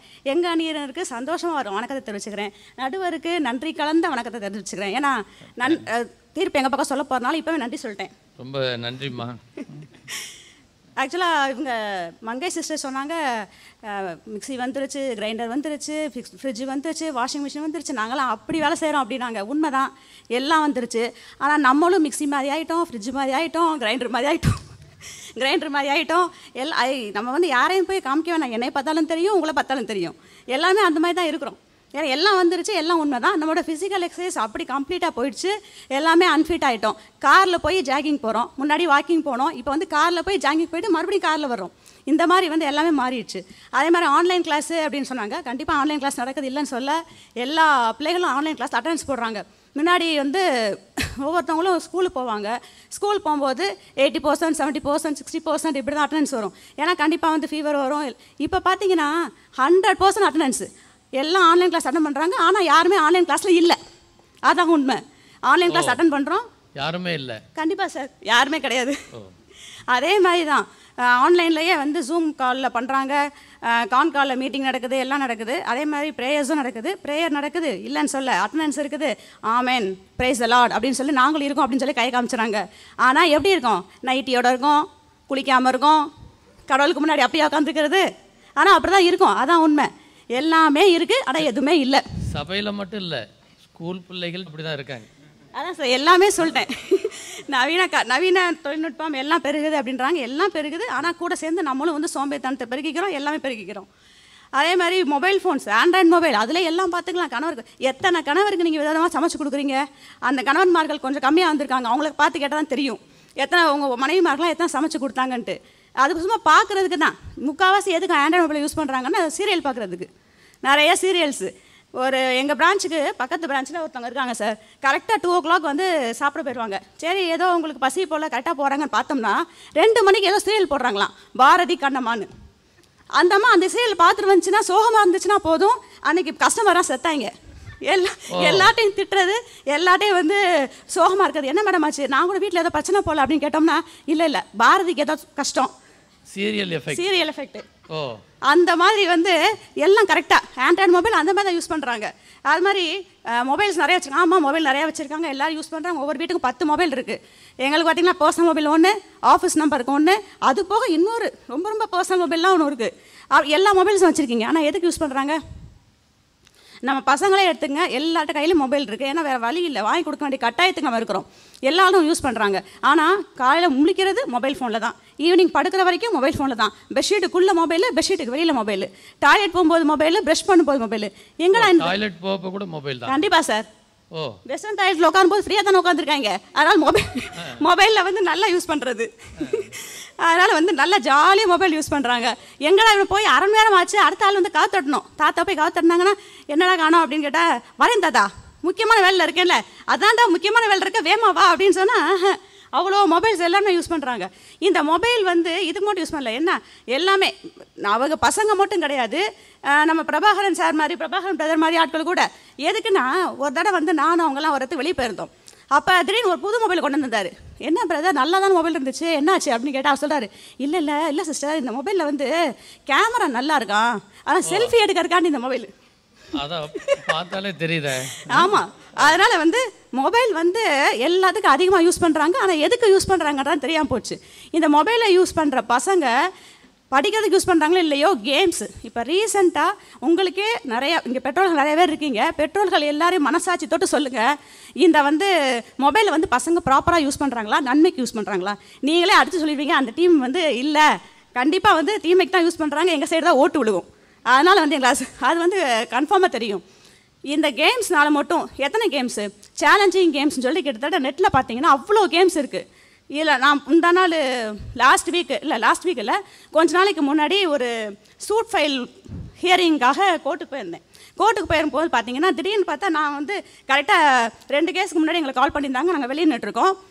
அந்த செவரை தாண்டி வாய்ஸ் மட்டும் கேட்குது, ஏண்டா நீ சொன்னால் கேட்க மாட்டேன், ஒன்றால் தான் எப்படியாச்சு, நீ மட்டும் சரியாக நான் சொல்லியிருந்திருக்கேன்னா அவனை அப்பயே கொண்டிருக்கலாம், அவன் அப்படி ஆயிட்டான் இப்படி ஆயிட்டான். எனக்கு என்னடா கோர்ட்டில் வந்து இப்படி பேசிகிட்டு இருக்காங்களே, இத்தனைக்கும் என்ன அட்வொகேட்ஸ் இருப்பாங்க, ஜட்ஜஸ் இருப்பாங்க, போலீஸ் இருப்பாங்க, என்ன இப்படி பேசிகிட்டு இருக்காங்க. பார்த்தா நீ இப்படி பண்ணிட்ட, இனிமேல் நீ வந்து ஒன்றா தான் நான் செத்து போயிட்டானா அப்படின்னு போய் பார்த்தா அதுக்கு அப்புறம் தான் தெரியுது அது பப்ஜி கேமு. அப்படி சண்டை, பப்ஜி கேமு. ஹைகோர்ட் உத்தரவு போட்டு தடையே செய்ய சொல்லியிருக்காங்க. ஆனால் கோர்ட்டுக்குள்ளே பேசிட்டு இருக்காங்க, அதையும் தாண்டி கோர்ட்டுக்குள்ளே தான் பேசிட்டு இருக்காங்க. பார்த்தா அப்படி சரி, அதுதான் முடிஞ்சு போச்சுன்னு பார்த்தோம்னா, நேற்று வந்து பஸ்ஸில் வந்துட்டுருக்கேன், திருச்சியிலேருந்து இங்கே வந்துட்டுருக்கேன். நான் அங்கேருந்து கிளம்போது மணி 8:30. சரின்னு சொல்லிட்டு டிரைவர் சீட்டுக்கு 2 சீட்டு பின்னாடி தான் உட்காந்துருக்கோம். உட்காந்து பார்த்தோம்னா திடீர்னு பார்த்தோம்னா பின்னாடி ஓட்டினேன், ஓடு இல்லை அங்கே போகாத, இங்கே ஏன்னா திரும்பி எழாச்சுன்னா திரும்பி பார்க்கவும் எனக்கு சங்கடம். ஏன்னா முன்னாடி உட்காந்துருக்கோம், பின்னாடி திரும்பி பார்த்தா தப்பாக இருந்துச்சு, என்ன ஆனாலும் பரவாயில்ல அப்படின்னு திரும்பி பார்த்தோம்னா அங்கேயும் அதே வேலை தான். ஏன்னா அவங்களுக்கு என்னென்னா சுற்றி இருக்கவங்க எல்லாத்தையும் மறந்துடுறாங்க. பக்கத்து ஆள் முன்னாடிலாம் வந்து சத்தமாக பேசுறதுக்கு நம்ம யோசிப்போம், பஸ்ஸில் மெல்ல பேசு பக்கத்தை கேட்க போது அப்படி சொல்லுவோம். இப்போலாம் அப்படி கிடையாது, சுற்றி இருக்க எல்லாத்தையும் மறந்துடுது. நமக்கு என்ன, எல்லாத்தையும் மறந்து புது உலகம், புது மாயை. அந்த ஆண்ட்ராய்டு மொபைல் யூஸ் பண்ண அதுக்கு அடிக்ட் ஆகி அப்படி ஒரு மாயக்குள்ளேயே போயிடுறாங்க. சரி, இதுதான் போகிறாங்கன்னா என்ன பண்ணுறாங்க, தன்னை தனிப்படுத்திக்கிறது. நம்ம எல்லாம் தூங்கிக்கிட்டு இருப்போம், அவங்க நைட்டு உட்காந்து விளாடுறது. ஏன்னா அவள் ஃபுல்லாக தனிமைப்படுத்திக்கிறாங்க. இல்லை, நம்மளை யாரும் டிஸ்டர்ப் பண்ணாமல் இருந்தால் போதும், அது மட்டும்தான் அவங்களுக்கு தெரியுது. அதே மாதிரி கவனமே கிடையாது இப்போலாம். ஏன்னா இதெல்லாம் வந்து நான் ஆண்ட்ராய்டு மொபைல் யூஸ் பண்ணுறதுனால, மொபைல்ஸ் அதிகமாக யூஸ் பண்ணுறதுனால தான். முன்னாடிலாம் வந்து இப்போ நடுவரில் நீங்களே சொல்லுங்கள், உங்கள் பசங்களுக்கு மொபைல் இருக்கா இல்லையா? வேறு வழி இல்லை, இருக்குது. சரி, பசங்களோட மொபைல் நம்பர் சொல்லுங்கள். உண்மையிலே தெரியாது. சரி, அதான் அதே தான் விஷயம். ஏன்னா வந்து அந்த நம்மளுடைய ஞாபகம், அந்த முன்னால வந்து மெமரி பவர் ஜாஸ்தியாக இருக்கும், படித்து நம்ம எழுதுவோம். இப்போலாம் அப்படி கிடையாது. ஏன்னா தட்னா வந்துடுது, தட்னா son daughter, my dear son அப்படி ஏதாவது போட்டு சேவ் பண்ணி வச்சுருக்கோம். அப்படின்னு பார்த்து எந்த நம்பரும் கிடையாது. அவங்களுக்கு மட்டும் இல்லை, நான் எனக்கும் அப்படி தான், எனக்கும் வந்து தெரியாது. ஏன்னா அப்படி தான் வச்சுருக்கோம். இங்கே இருக்க முக்கால்வாசி பேத்துக்கு அப்படி தான் இருக்கும்னு நினைக்கிறேன். அதே பொறுமை, இந்த இதை யூஸ் பண்ண மைண்ட் வந்து ஆட்டோமேட்டிக்காக அவங்களுக்கு டிப்ரெஷன் ஆயிடுது, ஃப்ரஸ்ட்ரேஷன் ஆயிடுது. அதெல்லாம் போகும்போது பொறுமையாக இருக்க மாட்டேங்குது, சகிப்புத்தன்மை இருக்க மாட்டேங்குது. இந்த சகிப்புத்தன்மையும் பொறுமையும் இல்லாதனால தான் சின்ன விஷயங்கள் கூட ஏமாற்றத்தை கூட அவங்களால தாங்கிக்க முடியல. ஒரு வண்டி கேட்குறாங்க, முடியலையா, உடனே வந்து இல்லை நான் உடனே போகிறேன். ஒரு 2 வாரத்துக்கு முன்னாடி கலிகோடைய ஃப்ரெண்டோட ஃப்ரெண்டு அவங்க பார்த்தீங்கன்னா அந்த பையனுக்கு வண்டி கேட்டிருக்கான். அந்த அவங்க அப்பா முடியாதுன்னு சொல்லியிருக்காங்க. உடனே அந்த பையன் மேலே போய் சூசைட் பண்ணிட்டான். இத்தனைக்கும் அவங்களுக்கு ஒரே ஒரு பையன். அவங்க அம்மா வந்து அழுகிறத பார்க்கும்போது எங்களால் தாங்கவே முடியல. அப்படி இருக்குது. அப்போ எதுவுமே வந்து அவங்களுக்கு சகிப்புத்தன்மையோ பொறுமையோ இல்லை எதுக்காக சொல்கிறோங்கிற அந்த அலசி ஆராயறதே இல்லை. இப்போ லேட்டஸ்ட்டாக மட்டும் இல்லை, இப்போ இடையில வந்து கொண்ட ஒரு நல்ல ஒரு என்ன சொல்கிறது சைக்காட்ரிஸ்ட் எல்லாம் சேர்ந்து நடத்துகிற ஒரு கான்ஃபரன்ஸில் அவங்க கொடுத்த ரிசல்ட் என்னென்னா, இப்போ ரீசண்டாக அதிகமான யூத் வந்து சைக்காட்ரிக் ட்ரீட்மெண்ட்டுக்கு வர்றாங்க. அதுக்கு காரணம் அவங்க சொல்கிற மெயின் ரீசன் வந்து மொபைல்ஸ் தான். அவங்க அதிகமாக யூஸ் பண்ணுற மொபைல்ஸ்னால அவங்களோட ரொம்ப டிப்ரெஷன் ஆகி ஃப்ரஸ்ட்ரேஷன் ஆகி அவங்களால வந்து எதுவுமே யோசிக்கக்கூடிய திறன் இழந்துடுறாங்க. எல்லாத்தையுமே எதுவுமே இல்லாமல் அந்த மாதிரி வந்து ரொம்ப அதிகமாக யூஸ் பண்ணுறாங்க. இதனால் வந்து பப்ஜி விளையாடக்கூடாதுன்னு சொன்ன ஒரே காரணத்துக்காண்டி மகாராஷ்டிராவில் தானேங்கிற இடத்துல தன்னோட பிரதரையே வந்து ஒரு பையன் கொண்டிருக்கான். இது மாதிரி நிறைய விஷயங்கள் நடந்திருக்கு. இது வந்து என்னென்னா, இன்னொரு விஷயம் சொல்லவே, திருச்சியில் எங்கள் ஊருக்கு எங்கள் இடத்துக்கு பக்கத்துலேயே ஒரு பையனோட தலையை அடிச்சு உடச்சிட்டாங்க. என்னன்னு கேட்டோம்னா, இவன் வந்து இந்த பப்ஜி விளையாட்டில் ஒரு பையனை இன்னும் ஆப்போசிட் டீமும் கொல்ல சொன்னானா, இவன் கொல்லலையாம். அதனால கோவத்தில் இவன் அவனை அடிச்சிட்டான். இது வந்து நன்மையா தீமையான்னு இப்போ நீங்கள் தான் சொல்லணும். சரி, இதெல்லாம் இப்படியே போனால் கூட இந்த க்ரைம் ரேட்டு இந்த நம்மளுடைய யூத் வந்து இதில் அப்படி பாதிக்கப்படுறதுனால இவங்களோட க்ரைம் ரேட் எவ்வளோ இன்க்ரீஸ் ஆகுதுன்னா 2019 20க்குள்ளே 50 lakhs இன்க்ரீஸ் ஆகிருக்கு. 50 lakhsங்கிறது சாதாரண விஷயம் கிடையாது. 50லேருந்து 61 lakhs வரைக்கும் இன்க்ரீஸ் ஆகிருக்கு. As per the rate crime rate வந்து அவ்வளோ இன்க்ரீஸ் ஆகிருக்கு. இது எல்லாத்தையும் விட பெரிய விஷயம் என்னென்னா, பேங்கிங்கில் பாருங்கள், எல்லா யூத்ஸும் நாங்கள் சொல்கிறோம், நீங்கள் வந்து மொபைல் நம்பர் யாருக்கும் கொடுக்காதீங்க, உங்களுடைய நம்பர் எதுவும் கொடுக்காதீங்க, ஓடிபி வந்தால் கொடுக்காதீங்க, எல்லாமே சொல்கிறோம். ஆனால் மக்கள் வந்து அதிகமாக ஏமாந்துடுறாங்க. இதை யார் பண்ணுறதுன்னு நினைக்கிறீங்க? இந்த மொபைல் பற்றி நல்லா தெரிஞ்சவங்க, லேட்டஸ்ட் டெக்னாலஜி நல்லா தெரிஞ்சவங்க, அவங்க தான் இதை பண்ணுறாங்க. ஏன்னா அவங்க வந்து அந்த மொபைல்ஸை யூஸ் பண்ணி பண்ணுறாங்க. இன்னும் சொல்லப்போனால் ஒரு அம்மா வந்து அழுகிறாங்க. என்னென்னா, அவங்க பொண்ணுக்கு கல்யாணம், ஆனால் வந்து அவங்க அக்கௌண்ட் வச்சிருந்த பணம் இல்லை. என்னன்னு பார்த்தா சொந்த மகனே அந்த பணத்தை வந்து எடுத்திருக்கான். அது எப்படி பேடிஎம் அப்படி அவங்க அக்கௌண்ட் நம்பர் கூட ட்ரான்ஸ்ஃபர் பண்ணி எடுத்திருக்கான். எங்களுக்கு சொல்கிறதுக்கு சங்கடம் பிறகு சொல்லும் பொழுது அந்த அம்மா வந்து பணம் போன துக்கத்தை விட பையன் இப்படி பண்ணிட்டாங்கிற துக்கம் தான் அவங்க ரொம்ப ஜாஸ்தியாக இருக்குது. ஏன்னா பேரண்ட்ஸுக்கு அது தெரில, ஆனால் பசங்க வந்து அவ்வளோ அழகாக வந்து டெக்னாலஜியை யூஸ் பண்ணுறாங்க. இது எல்லாத்துக்கும் மேலே முக்கியமான விஷயம், இந்த நெட்டில் வந்து டார்க் வெப்னு ஒரு பேஜ் இருக்குது, ஒரு வெப்சைட் இருக்குது. அது வந்து மோஸ்ட் ஆஃப் த பீப்புள் தெரியாது. அது ரொம்ப ரொம்ப சீக்ரெட்டான விஷயம். அது ஆக்சுவலாக யூஎஸோட ஆர்மிக்காக அவங்களுடைய சீக்ரெட் மிஷன்ஸ் பாஸ் பண்ணுறதுக்காக அது உருவாக்கப்பட்டது. ஆனால் அதில் வந்து பயங்கரமான விஷயங்கள்லாம் நடக்குது. அது யாருக்கு அனுப்புகிறாங்கன்ற எதுவுமே தெரியாது. சீக்ரெட் கோட் தான் எல்லாமே. இதில் ஸ்ரீலங்காவில் ஒரு 16 வயசு பொண்ணு, அந்த பொண்ணு ஸ்கூலுக்கு போன பிள்ளைய அதில் என்னென்னா பணம் லட்சக்கணக்கில் கொட்டி டைரெக்டாக லைவாக ஒருத்தவங்க வந்து கஷ்டப்படுத்துறதையும் துன்பப்படுத்துறதையும் ஹராஸ் பண்ணுறதையும் அவங்கள கொலை பண்ணுற வரைக்கும் அவங்க பார்க்குறாங்க. அது மிருகங்களாக இருந்தாலும் சரி, மனுஷங்களாக இருந்தாலும் சரி. அதுக்கு வந்து பணம் கட்டி பார்க்குறாங்க. ஒருத்தனை சாகிறதையும் ஒருத்தனை கஷ்டப்படுத்துறதையும் பணம் கட்டி பார்க்குற அளவுக்கு நம்மளுடைய ஹியூமனிட்டி போய் அவங்க வந்து அதில் அடிக்ட் ஆகிருக்காங்கன்னா, அப்போது அந்த நவீன டெக்னாலஜி எதை நோக்கி போயிட்டுருக்குன்னு நீங்களே தான் சொல்லணும். சபாஷ் நடுவர் அவர்களே, நீங்கள் அது போக நீதிபதி, அப்போ வந்து இதை உங்களுக்கே தெரிஞ்சிருக்குன்னு நினைக்கிறேன். டார்க் வெப் பற்றி ரொம்ப ரொம்ப சொல்லணும்னு நான் விருப்பப்படலை. ஏன்னா வந்து தெரியாத கூட நம்ம தெரிஞ்ச மாதிரி சொல்லிடுவோம். அதை தெரியாதவங்களுக்கும் நம்ம சொல்லி கொடுத்துருவோம். அதனால் வந்து அதை பற்றி சொல்ல வருமில்ல. ஆனால் அப்படி ஒரு மோசமான ஒரு டெக்னாலஜி தான் இந்த டெக்னாலஜி. இதில் என்ன ஒரு முக்கியமான விஷயம் நான் சொல்ல விருப்பப்படுறேன்னா, டெக்னாலஜி வேணுமா வேணாமான்னு கேட்டால் வேணாம் சொல்ல முடியாது, வேணும். ஆனால் எப்படி இருக்கணும்னா, சாப்பிட்றது வச்சுக்கிற ஊறுகாய் மாதிரி இருக்கணும். சாப்பாட்டுக்கு வேணும், ஜஸ்ட் தொட்டுக்கிறதுக்காக வச்சுக்கிற மாதிரி ஊறுகாய் மாதிரி இருக்கணும். அப்போ தான் வந்து அந்த டெக்னாலஜி வந்து யூஸ்ஃபுல்லாக இருக்கும். எல்லாவற்றையும் அனுபவிக்க எனக்கு அதிகாரம் உண்டு, ஆகிலும் எல்லாம் தகுதியாக இராது. எல்லாவற்றையும் அனுபவிக்க எனக்கு அதிகாரம் உண்டு, ஆகிலும் நான் ஒன்றிற்கும் அடிமைப்பட மாட்டேன். இந்த வசனம் வந்து ரொம்ப ரொம்ப முக்கியம். எல்லாம் இருக்குது, எல்லாமே இருக்குது. ஏன் இல்லை? எல்லாமே இருக்குது. பார் இருக்குது, கிளப் இருக்குது, டாஸ்மாக் இருக்குது, எல்லாம் இருக்குது. ஆனால் எல்லாம் பண்ண முடியாது. எது நமக்கு தகுதியாக இருக்கோ, எது ஆண்டவர் பார்வையில் உன்னதமாக இருக்கோ அந்த விஷயத்தை மட்டும் தான் நம்ம செய்யணும். ரெண்டாவது, எல்லாருமே மாயைக்கு பின்னால் ஓடிட்டே இருக்கிறாங்க. நம்ம வந்து இப்போ ஒரு இன்னொரு விஷயம் என்ன முக்கியமான விஷயம் சொல்லணும்னா, மாம்சம் எல்லாம் புல்லை போலவும் மனுஷருடைய மகிமையெல்லாம் புல்லின் பூவை போலவும் இருக்கிறது. இந்த மனுஷங்க எதுக்கு பின்னாடி ஓடுறாங்க? மாயைக்கு பின்னால் தான் ஓடுறாங்க. இந்த உலகத்தை இப்போ அதிகமாக ரொம்ப பேரும் புகழும் வாங்கி கோடியாக சம்பாதிச்சு இருந்த எத்தனையோ பேர் சாகிற தருவாள் சொன்ன ஒரே வார்த்தை, எல்லாமே மாயை தான், உங்கள் வாழ்க்கையை நீங்கள் வாழுங்க, அதான் உண்மை. இதை வந்து பல ஆண்டுகளுக்கு முன்னாடி ஆண்டை சொல்லிட்டு போயிட்டார். இன்னும் சொல்லப்போனால் ரொம்ப ரொம்ப ரொம்ப புரிதமாக சொல்லணும்னு சொன்னால், நம்ம காலில் போடுற செப்பல் மாதிரி இருக்கணும். நவீன டெக்னாலஜி காலுக்கு கீழே இருக்கிற செப்பலாக இருக்கணும், நம்ம தலைக்கு மேலே இருக்கிற க்ரௌனாக இருக்கக்கூடாது. ஏன்னா ஒரு விஷயம் யோசிச்சு பாருங்களேன், உட்லாண்ட்ஸில் போய் வாங்குவீங்க ஷூ 20,000 ரூபா. சரி, மூச்சியில் போய் வாங்குவீங்க நார்மல் சாண்டல்ஸ் வந்து ஒரு 8,000 ரூபா. இப்போ பேட்டாவில் போய் வாங்குவீங்க ஒரு 2,500 ரூபா. அப்பாடி 20,000 வாங்கியிருக்கேன், 10,000 வாங்கியிருக்கேன். கழுத்தில் ஒன்று, கையில் ஒன்று, இங்கிட்ட ஒன்று வச்சு நம்ம உட்காந்துருக்க முடியுமா? பார்த்துங்க, அதுக்கு சரியான பதில் நீங்கள் சொல்லணும். அது வந்து எங்கே இருக்கணுமோ அங்கே தான் இருக்கணும். அதே மாதிரி டெக்னாலஜி வேணும், ஆனால் அது எங்கே யூஸ் பண்ணணுமோ அங்கே தான் யூஸ் பண்ணணும், அது எங்கே வைக்கணுமோ அங்கே தான் வைக்கணும். இது எல்லாத்துக்கும் மேலே கடைசியாக நான் ஒன்றே சொல்லி முடிக்க விரும்பப்படுறேன். நம்ம பிள்ளைகள் இப்போ நம்ம கண்ட்ரோலில் கிடையாது. பிள்ளைகள் நம்பி ஒரு இடத்துல விட்டுட்டு போகிறோம், ஹாஸ்டல் சேர்க்கிறோம், நம்ம வேறு இடத்துல வேலை பார்க்குறோம். ஆனால் பிள்ளைகளில் கூட யார் எப்போவுமே இருப்பா? ஆண்டவர் மட்டும்தான் இருக்க முடியும். ஆண்டவர் முன்னாடி ஆண்டவரே நீங்கள் உங்கள் பிள்ளைங்க அப்படின்னு சொல்லி எப்போ வந்து எல்லாத்தையும் அவங்ககிட்ட ஒப்பு கொடுக்குறாங்களோ அப்போ ஆண்டவர் வந்து ஃபுல்லாக கேட்டதுக்குவார். நான் என்னோடய டெய்லி ப்ரேயரில் ஒரே ஒரு இதை மட்டும் சொல்ல மறக்கவே மாட்டேன். என்னென்னா, பிள்ளைங்க என் பிள்ளைய கிடையாது, எப்போவுமே இது வரைக்கும் என் பிள்ளைங்க நான் சொன்னதே கிடையாது. 2 பிள்ளைகளையுமே வந்து ஆண்டரே உங்கள் பிள்ளைங்க, என்னையும் சேர்த்து 3 பிள்ளைங்க, 3 பிள்ளைகளையும் உங்கள் கருத்தில் ஒப்பு கொடுத்துருங்க, நீங்களே பார்த்துக்குங்க, நீங்களே கருத்துக்குங்க. இது வரைக்கும் நான் பண்ணதே கிடையாது. அதேமாதிரி வீட்லையுமே மொபைல்ஸ் எல்லாமே பார்த்தா அவங்கவுங்க லாக் பண்ணுறது, நம்பர் போட்டு சீக்ரெட் நம்பர் போட்டு வச்சுக்கிறது, அது வந்து வீட்டில் கிடையவே கிடையாது. ஏன்னா எல்லா நம்பர்ஸும் எல்லா மொபைல்ஸ்லேயும் எல்லாரோட ஃபிங்கர் பிரிண்ட் இருக்கும், எல்லா மொபைல்ஸ்லேயும் எல்லாரோட லாக் இருக்கும்.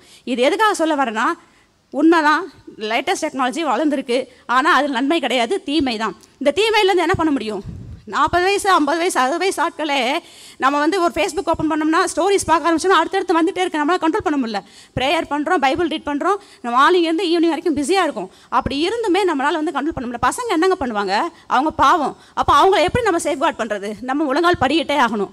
முழங்கால் படியிட்டு ஆண்டருக்கு முன்னாடி நம்ம ஜபிக்க ஆண்டர் பிள்ளைகளை பற்றி நம்ம கவலைப்பட வேணாம், ஆண்டவரே பார்த்துக்குவார். ஆனால் திரும்பவும் சொல்கிறேன், இந்த லேட்டஸ்ட் டெக்னாலஜி நன்மை நன்மை நன்மை 100 தடவை சொன்னாலும் தீமை தீமை தீமைன்னு 1000 இல்லை பல கோடி முறை சொல்லி வாய்ப்பளித்து வைக்க நன்றி கூறி விடைபெறுகிறேன். அற்புதமான பேச்சு. உண்மையிலேயே வங்கி அதிகாரி ராஜலட்சுமி அவங்க வந்து ஒரு வக்கீலாகவே வந்திருந்திருக்கலாம். ஏன்னா மதுரை எரிக்கிற கண்ணகி மாதிரி இன்றைக்கி எல்லா வாதத்தையும் எடுத்து இன்றைக்கி பல கருத்துக்களை சொல்லியிருக்காங்க. உண்மையிலே சர்வதேச அளவில் என்ன நடக்குது, பப்ஜியினுடைய பாதிப்பு எப்படி இருக்குது, இன்றைக்கி ஆண்ட்ராய்டு மொபைலினுடைய மிகப்பெரிய பாதிப்பு எப்படி இருக்குது, பாரதி கண்ணம்மாவனுடைய சீரியல் எஃபெக்ட் எப்படி இருக்குது. இன்றைக்கி அது மட்டும் இல்லை, இன்றைக்கி பிள்ளைகள் வந்து எப்படியெல்லாம் வந்து ஈவன் டாய்லெட்டில் போய் கூட செல்ஃபோன்லேயே தன்னுடைய வாழ்க்கையை வச்சுருக்காங்க. இன்றைக்கி மனவியாதி பிடிச்சு டாக்டர்கள் மத்தியில் இன்றைக்கி எத்தனையோ தற்கொலை முயற்சிகளும் சரி, தற்கொலையும் நடந்திருக்கு. இன்றைக்கி வியாதிப்பட்டு அலைகிறாங்க அப்படிங்கிறத மிக அற்புதமாக சொல்லியிருக்காங்க. அணியை நல்ல வலுவாக்கியிருக்காங்க. நீங்கள் உங்கள் கையில் தான் இருக்குது அதை உடைக்கிறது. இப்போ அன்பு சகோதரியை நன்மைதான் என்று இங்கே நம்மிடம் பேச வர இருக்கக்கூடிய பேராசிரியை அங்கே மகிபா ராஜவேல் மோசஸ் அவருடைய துணைவியார் அவர்களை இங்கே வருக வருக என்று உங்கள் சார்பிலே வரவேற்கின்றேன்.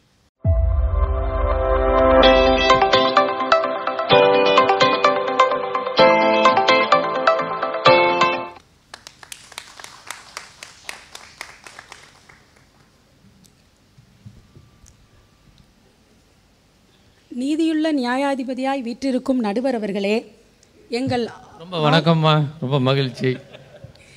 எங்கள் ஆலயத்தின் ஆடுகளை மேய்த்து கொண்டிருக்கும் குர்பான் சிங் பாஸ்டர் அவர்களே, பெல்லா சிஸ்டர் அவர்களே, இங்கே கூடியிருக்கிற அத்தனை ஆடுகளுக்கும் இயேசுவின் நாமத்தினாலே ம என்று கூறி என் மாலை வணக்கத்தை தெரிவித்துக் கொள்கிறேன்.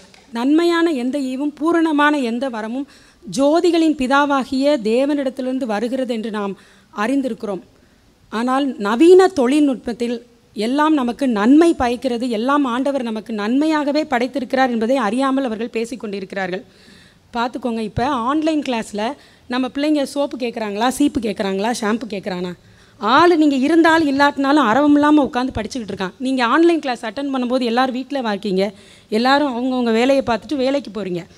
அப்போ அந்த காலத்தில் நம்மளாம் எப்படி பள்ளிக்கூடம் நம்மளை சொல்லி அனுப்பியிருப்பாங்க, நீங்கள் பாடம் படித்தாலும் படிக்காட்டினாலும் பள்ளிக்கூடம் போயிட்டு வாப்பா நம்ம பிள்ளைங்களை அனுப்புவோம்.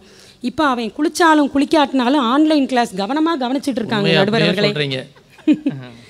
உண்மையை உண்மை என்றும் இல்லதை இல்லதென்றும் நாங்கள் பேசுகிறோம் நடுவர்களே. ரொம்ப மகிழ்ச்சி. பெற்றோர்கள், எத்தனை பெற்றோர்கள் உங்கள் பிள்ளைகள் கேட்கும் கேள்விகளுக்கு பதில் சொல்கிறீர்கள்? அப்பாவிடம் கேளு அப்படின்னு சொன்னோம்னா அப்பாட்ட போய் கேட்டால் நான் ரொம்ப பிஸியாக இருக்கேன், அப்புறமேட்டு உன் கேள்வியெல்லாம் கேளு அப்படின்னு அப்பா சொல்கிறாங்க. அம்மாட்ட போய் கேள்வி கேட்டால் அம்மா சொல்கிறாங்க இப்போ தான் நான் எல்லா வேலையும் முடித்து உங்கள் எல்லாருக்கும் சோறு போட்டு நான் பசியாக இருக்கேன்ப்பா, அப்புறமேட்டு கேளுன்றாங்க. அப்போ பிள்ளைங்க யார்கிட்ட போய் தங்கள் கேள்விகளை கேட்பாங்க? கூகுள்கிட்ட போய் கேட்குறாங்க, உடனடியாக பதில் இன்ஸ்டண்ட்டாக கிடைக்குது. அதனால தான் பிள்ளைகள் வந்து கூகுளை நாங்கள் யூஸ் பண்ணுறோம். அன்னையும் பிதாவும் முன்னறி தெய்வம் என்று நம்ம படிச்சிருக்கோம். ஆனால் இப்போ கூகுளும் யூடியூபும் நம்ம முன்னாடி வந்த தெய்வம் நடுவர்களே. கூகுளும் யூடியூப் முன்னாடி வந்த தெய்வம். நமக்கு அது முன்னாடியே தெரியாததுனால இப்போ தான் இவங்களுக்கு தெரிஞ்சிருக்கு. நம்மளுக்கு பிள்ளைங்கள்லாம் அசைன்மெண்ட்லாம் அவங்களா இப்போ எழுதிக்கிறாங்க, நம்மளை எந்த தொந்தரவும் பண்ணுறதில்ல. பார்த்துக்கிங்களா? இப்போ டியூப்லைட் இல்லாத வீடுகளில் கூட பிள்ளைங்க யூடியூப் பார்க்குறாங்க நடுவர் அவர்களே. டியூப்லைட்னா வேற ஒரு மீனிங்கே இருக்குது. ரூஃப்டாப் இல்லாத கிராமத்து சிறுவர்கள் கூட, அந்த கிராமங்களில் கூட பிள்ளைங்க லேப்டாப் யூஸ் பண்ணுறாங்க. அதை யோசித்து பார்க்கணும் நீங்கள். பாருங்க, கவிதை மலையிலே பொழியிறீங்க. பெண்களுக்கெல்லாம் எங்களுக்கெல்லாம் டேபிள் டாப் கிரைண்டர், அனைத்திலும் நாங்கள் டாப். அதனால தான் நாங்கள் பசுமையும் புஷ்டியுமாக இருக்கிறோம் எங்கள் அணியில் உள்ள எல்லாரும். பார்த்தாலே தெரியுது.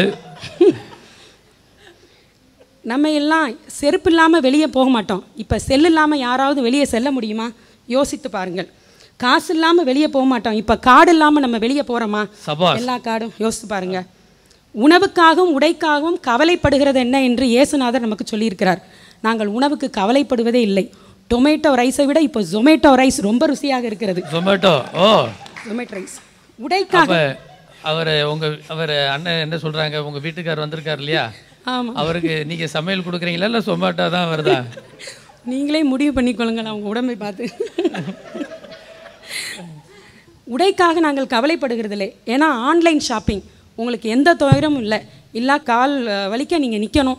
எடுத்துட்டியான்னு இவங்க ஒரு பக்கம் கேட்க, கடைக்கார ஒருத்தர் எடுத்துட்டிங்களான்னு கடைக்காரர் நம்மளை ஒரு பக்கம் கேட்க, கடைசியில் ஒன்றுமே எடுக்காமல் சும்மா வந்தது தான் மிஸ்ஸம். இப்போ சண்டைக்காரன் அழுதுருக்கான். பில்லு கட்டும்போது ஹஸ்பண்டும் ரொம்ப அழுவாங்க. நடுவர்களே சேரே போட்டு வெளியே உட்காந்துருப்பாரு. இப்போ நம்மளுக்கு கோபம், கடைசியாக வருவார் பரிதாபமா. ஆமாம். அவன் இருந்தா, மைக்ரோ அவன் இருந்தா அவனே சமைச்சுக்கிறான். அது நல்லா இல்லாட்டினா அவனே சகிச்சுக்கிறான். நடுவர் அவர்களே, இங்கே வந்திருக்கிற அனைத்து இளைஞர்களும் யோசித்து பாருங்க. பைக் இல்லாமல் நீங்கள் இங்கே வர முடியுமா? மைக் இல்லாமல் நான் தான் இங்கே பேச முடியுமா? இதெல்லாம் தீமை என்று சொல்லுகிற நீங்கள், இதெல்லாம் தீமையே கிடையாது என்பது தெரியாமல் பேசிக்கொண்டிருக்கிறார்கள். அவர்கள் என்ன பேசுகிறார்கள் என்று அவர்களுக்கே தெரியவில்லை. நடுவர் அவர்களே, நீங்கள் தான் அவர்களை மன்னிக்க வேண்டும். அணி தலைவர் தான் வந்து சொல்ல போறாருன்னு நினைக்கிறேன். இவர்கள் இன்னதை தெரியாமல் தவறு இது பண்ணிட்டாங்கிறீங்க. ஆமாம். இப்போ நம்ம ஒரு இடத்துக்கே பஸ்ஸில் போனோம்னா, அந்த காலத்தில் நம்ம துண்டை போட்டு துணியை போட்டு, ஏன் சின்ன பிள்ளைகளையே தூக்கி போட்டு இடம் பிடிச்சி போயிருப்போம். இப்போ நம்ம ஓலா புக் பண்ணோம்னா உடனடியாக வந்துடுது. நம்ம உட்காந்த மணிக்கு அப்படியே நம்ம நினைத்த இடத்துக்கு நம்ம போகலாம். இப்போ பார்த்துக்கோங்க நடுவர் அவர்களே, இப்போ ஜாகிரஃபி மேப்பில் யாராவது ஃபுல் மார்க் எடுத்திருக்கவங்க யாராவது இருக்கீங்களா? ஃபுல் மார்க் எடுத்திருக்க முடியாது. ஏன்னா எந்த இடமும் நமக்கு உருப்படியாகவே தெரியாது. ஆனால் இப்போ கூகுள் மேப் போட்டு எந்த இடத்துக்கு போகணுமோ துல்லியமாக நம்மளை கரெக்டாக நம்ம இளைஞர்கள் நம்மளை கொண்டு போய் விட்டுறாங்க. இப்போ பாருங்கள், இப்போ ஒரு பில்லு கட்டுறோம், எலக்ட்ரிசிட்டி பில் கட்டும்போது நம்மளாம் அந்த காலத்தில் லைனில் நின்று வேர்த்து விறுவிறுத்து கால் கடுக்க நம்மளையும் ஏமாற்றிட்டு 2 பேர் முன்னாடி ஓடி போய் கட்டிட்டு வருவான். அப்போ வைத்தறிச்சலோடு நம்ம வீட்டுக்கு வருவோம். இப்போ லைன்லேயே நிற்காம ஆன்லைன்லேயே கட்டிட்டு வரோம்ல நடுவர் அவர்களே, அதெல்லாம் நன்மை தானே? 100% வேலை முடிஞ்சிருதுங்கிறீங்க. ஆமாம். இப்போ நவீன தொழில்நுட்பம் தீமை என்று பேசுகிறார்களே, அவர்கள் கைகளில் ஆண்ட்ராய்ட் ஃபோன் தவழ்ந்து கொண்டு இருக்கிறது அல்லவா? இப்பொழுது ஒழித்து வைத்துக் கொண்டிருக்கிறார்கள். முடிஞ்சது ஓலாக்கு அது இருந்தால் தான் வீட்டுக்கே போக முடியும். மழை பெய்யுதுன்னு உங்கள் வீட்டுக்கார் யாரும் கூப்பிட வரல. அதாவது உண்மையிலேயே நீங்கள் செல்ஃபோனை வச்சுருந்தா சொல்லியிருக்கேன் கையில். ஆன்லைனில் இன்கம் டேக்ஸ் கட்டுற மாதிரி வசதி இருந்துச்சுன்னா சகேயு என்பவர் பாவியாக நாம் பார்த்துருக்க மாட்டோம். எல்லாரும் ஆன்லைன்லேயே கட்டியிருப்பாங்க. இதெல்லாம் நன்மை. ரேடியோவுக்கு பேட்ரி போட்டு நம்ம கேள்விப்பட்டிருப்போம். ஆனால் இப்போ நம்ம ஹார்ட்டுக்கே பேஸ்மேக்கர்ன்ற பேட்ரி போட்டு அநேகர் நெடுக நாள் நம்ம உயிர் வாழ்வதற்கு அது உபயோகமாக இருக்கிறது. இப்போ பாருங்களேன், இந்த லாக்டவுன் பீரியடில் சலூன்கள் இல்லாத நேரத்தில் நம்ம வீட்டில் மட்டும் ட்ரிம்மர் அப்படின்ற ஒரு நவீன தொழில்நுட்பமாகி அந்த இயந்திரம் இல்லாவிட்டால் வீட்டுக்கு 2 லேகியோன்கள் உட்காந்துருக்கும். நீங்களே தாடியோட மீசையோடு நம்மளுக்கே தடி ஒன்று தான் பக்கத்தில் இல்லாமல் இருக்கும். அப்போ என்ன லேகியம் கொடுத்தாலும் அவங்களுக்கு சரி பண்ண முடியாது. அப்புறம் எல்லாரும் பாஸ்டரை நோக்கி படையெடுத்து வந்துடுவாங்க. அவர் பாவம், அப்படிலாம் செய்யக்கூடாது. நம்ம அவ்வளோ எஃபெக்ட் இருக்கு. ஆமாம் நடுவர் அவர்களே, எல்லாவற்றையும் சோதித்து பார்த்து நலமானதை பிடித்துக் கொள்ளுங்கள் என்று வேத வசனம் சொல்லுகிறது. அவர்கள் நலமானதை பிடிக்காமல் தீமையான காரியத்தையே பேசிக்கொண்டிருக்கிறார்கள். தீமையை யோசிக்கிறவர்கள் தவறுகிறார்கள் அல்லவா என்று வேத வசனம் சொல்லுகிறது. தீமையை அதனால் யோசிக்க வேண்டாம், நன்மையை மட்டும் யோசியுங்கள் என்று உங்களுக்கு நான் அறிவுரை கூறுகிறேன்.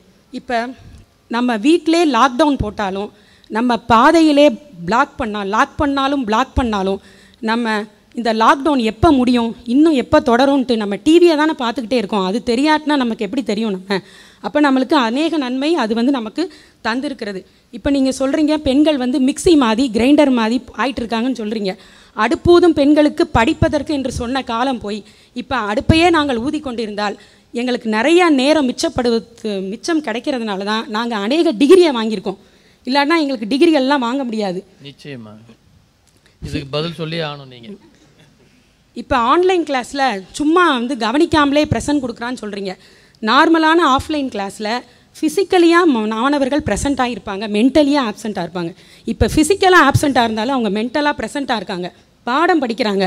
பாடம் படிக்கிறனால தான் நம்ம பிள்ளைங்க அந்த 2 வருஷத்தில் பாஸ் பண்ணி அடுத்த கிளாஸ் போக முடிஞ்சிச்சு. இல்லைன்னா உட்காந்து எக்ஸாமே இல்லாமல் மொத்தமாக போயிடுச்சு, குவார்டர்லி ஆஃப்வெலி மார்க்கை வச்சு முடிச்சு விட்டாங்கன்னு நினைக்கிறேன்.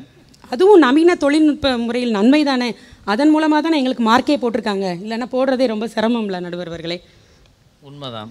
அப்போ பெண்கள் வந்து ஒய்ஃப் வந்து சமையல் பண்ணுறது இல்லைன்னு சொல்கிறீங்க. இப்போ வீட்டில் அவன் வாங்கி நீங்கள் கொடுத்துருந்தீங்களா, அவங்களே சமைச்சுக்குவாங்கல்ல, அதுக்காண்டி தான் நான் அவன் வாங்கணும்னு சொல்கிறேன், வலியுறுத்துறேன், அது புரிஞ்சுக்கோங்க. இப்போ லைஃப்பில் ஒய்ஃபை தான் மாற்ற முடியாது, மொபைலை கூட மாற்றிட்டு போகிறாங்க 2 3ன்னு. ஒய்ஃபை மாற்றினா சட்டப்படி தண்டனை ஆயிரும். அதனால அவங்க வந்து மொபைல் ஃபோன் 1 2ன்னு வச்சுட்டு போகிறாங்கன்னு சொல்லிட்டு இப்போ நாங்கள் விட்டுட்டோம். எல்லாம் நன்மை தான். மொபைல் ஃபோன் என்பது மின்சாரம் போல், நவீன தொழில்நுட்பம் என்பது மின்சாரம் போல், நீங்கள் தான் அதை கவனிக்கணும். என் மகன் இரவெல்லாம் மின்சாரத்தோடு விளையாடி கொண்டிருக்கிறான்னு நீங்கள் சொல்லிட்டு பேசாமல் இருந்தீங்கன்னா அது உங்களுடைய தப்பு. திருட வந்துட்டான், கொல்ல வந்துட்டான், அடிக்க வந்துட்டான்னு சொன்னால் உங்களுக்கு அது புரியலை. என்ன அவன் சொல்கிறான், வசனம் சொல்லிக்கிட்டு இருக்கான், திருடன் கொல்லவும் அழிக்கவும் வருகிறான் என்றின் பாதி சொல்கிறதுக்குள்ளே நீங்கள் அந்த வசனத்தை நிப்பாட்டி விட்டீங்க, அடுத்த வசனத்தை சொல்ல விடாமாக்கிட்டீங்க. இப்போ அம்மா அப்பாவுக்கு பிள்ளைங்க என்ன கிளாஸ் படிக்கிறாங்கன்னு தெரியலையா, கம்ப்யூட்டரில் ரோல் நம்பரை போட்டிங்கன்னா எல்லாம் அழகாக வந்துட்டு போகுது. டைம் ஈட்டிங் மெஷின் தான் இந்த நவீன தொழில்நுட்பமாகிய செல்ஃபோன் நீங்கள் சொல்கிறீங்க. பேரண்ட்ஸ்லாம் டைம் கிவ் பண்ணாதனால தான் அந்த டைம் ஈட்டிங் மிஷின் வந்து கெடுதலாக இருக்குது. நீங்கள் சொன்னீங்க ஊறுகாய் மாதிரி வச்சுக்கிடணுன்றீங்க. ஊறுகாய் இருந்தால் தானே நமக்கு சாப்பாடே உள்ளே இறங்கும். ஊறுகாய் மட்டும் கல்யாண வீட்டில் வைக்கலைன்னா ஊறுகாய் கொண்டு வான்னு என்ன நம்ம அடம் பிடிச்சி நம்ம கேட்டு வாங்கி சாப்பிட்றோன்றதை நீங்கள் நினைவில் வைத்துக்கொள்ளுங்க. வீட்டுக்கு வீடு ஒரு பூட்டு தான், ஆனால் வீட்டுக்கு வீடு செல்ஃபோன் மட்டும் எத்தனை செல்ஃபோன் நாங்கள் வாங்கி கொடுத்துருக்கோம். ஒவ்வொரு பிள்ளைக்கும் ஒவ்வொரு செல்ஃபோன். அப்புறம் சண்டையை யார் வந்து தடுக்கிறது? இப்போ சண்டே ஆனால் குடும்பத்தில் சண்டை இல்லாமல் இருக்கிற காரணம் யூடியூப்பில் நாங்கள் பார்த்து சமைக்கிறதுனால தான் சண்டையில் கூட சண்டை இல்லாமல் நாங்கள் வாழ முடியுது. அதை புரிஞ்சுக்கோங்க. நவீன தொழில்நுட்பம் தீமை என்று சொல்லுகிறதை நீங்கள் விட்டுவிடுங்க. இப்பொழுது எங்களுடைய அணி தலைவர் அறிஞர் அண்ணாவை பற்றி கேள்விப்படாத மனிதர்களே உலகத்தில் இருக்க மாட்டாங்க. ஆனால் எங்கள் ஆலயத்தின் அறிஞர் அண்ணா திரு பிரபாகரன் அவர்கள் பிரமாதமாய் பேசுவார்கள். அவர்கள் வந்து உங்களுக்கு உங்கள் மனக்கண்களை திறந்து பதிலளிப்பார்கள் என்று விடையை கூறி வணக்கத்துடன் நன்றி தெரிவித்துக் கொள்கிறேன். இயேசுவுக்கே மகிமை உண்டாவதாக. ஆமென். அதாவது நல்ல அற்புதமாக குறித்த நேரத்தில் முடித்த ஒரு பேச்சாளராக முதல்ல இந்த அரங்கத்துக்கு நான் என்னுடைய நன்றியை நான் தெரிவிச்சுக்கிறேன். அது மட்டும் இல்லை, அற்புதமாக கவிதை நடையிலேயே நம்ம டி ராஜேந்தர் பார்த்த மாதிரியே இருந்துச்சு எங்களுக்கு. அவர் அப்படியே பதில் சொல்லிகிட்டே இருப்பார், ஒரு கதை சொல்லிவிட்டு அடுத்து ஒரு பதில் டக்குன்னு வரும். அது மாதிரி ப்ரெசன்ஸ் ஆஃப் மைண்டோட பல கருத்துக்களை எடுத்து வைத்தார்கள். இன்றைக்கி இருக்கக்கூடிய பிரச்சனைகளை ஒவ்வொன்றாக அவர்கள் சொல்லும் பொழுது இன்றைக்கி நவீன தொழில்நுட்பம் எந்த வகையில் உதவியாக இருக்குது, அது மட்டும் இல்லை ஆன்லைன் ஷாப்பிங் வந்து எந்த அளவுக்கு உதவியாக இருக்குது அப்படிங்கிறது மட்டும் இல்லை, வீட்டுக்கு வீடு இன்றைக்கி வந்து இருக்கிறதுனாலையும் அந்த நமக்கு உணவுகளை இன்றைக்கி யூடியூப் மூலமாக தெரிஞ்சதுனால குடும்பத்தில் பஞ்சாயத்து இல்லை, சண்டை இல்லை, நிம்மதியாக சாப்பிட்றாங்கங்கிற ஒரு கருத்தையும் பதிவு பண்ணாங்க. இது ஒரு நல்ல தொடக்கம் மட்டும் கிடையாது, ஒரு நல்ல போட்டி என்று தான் நான் இதை எடுக்க வேண்டும். இதற்கு ஒரு சரியான பதிலை நாம் ஆவலோடு எதிர்பார்த்து கொண்டிருக்கின்றோம். இதற்கு பதிலை கொடுக்கக்கூடியதற்காக இங்கே வருகை தந்திருக்கக்கூடிய முதல்வர் கௌரி சாலமன் அவர்கள் நல்ல பதிலடியை கொடுப்பார்கள், அணியை வலு சேர்ப்பார்கள் என்று கூறி அவர்களை உங்கள் சார்பில் வருக வருக என்று நான் அழைக்கின்றேன்.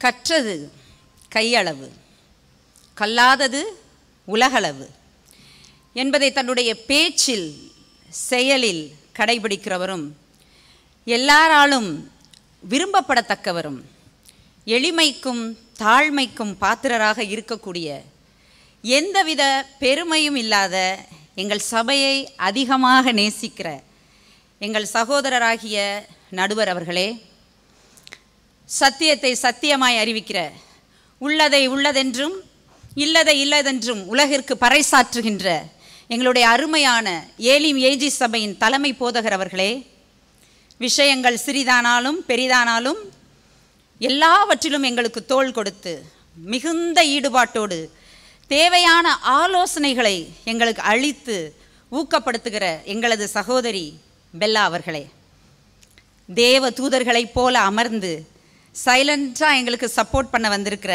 விசுவாச குடும்பங்களே, சபையோரே மற்றும் சற்று குழப்பத்தோடு மிகுந்த பயத்தோடு பார்த்தாலே தெரியுது மனம் திரும்பலாமா வேண்டாமா என்ற நடுக்கத்தோடு அமர்ந்திருக்கிற பிரகாசமான மனக்கண்களை ஆண்டவர் திறந்து தர வேண்டும் என்று நாங்கள் வேண்டிக் கொள்ளுகிறோம். எதிரணி சகோதர சகோதரிகளே, உற்சாகமாக உண்மையை எடுத்துரைக்கவும் ஏற்ற சமயத்தில் சொன்ன வார்த்தை வெள்ளித்தட்டில் வைக்கப்பட்ட பொற்பழங்களுக்கு சமம் என்ற வேத வசனத்தை நிரூபிக்க வந்துள்ள எனது அணி சகோதர சகோதரிகளே, அனைவருக்கும் இயேசுவின் நாமத்தில் என் மாலை நேர வணக்கத்தையும் நன்றிகளையும் தெரிவித்து என்னுடைய வார்த்தைகளை முன்வைக்கிறேன்.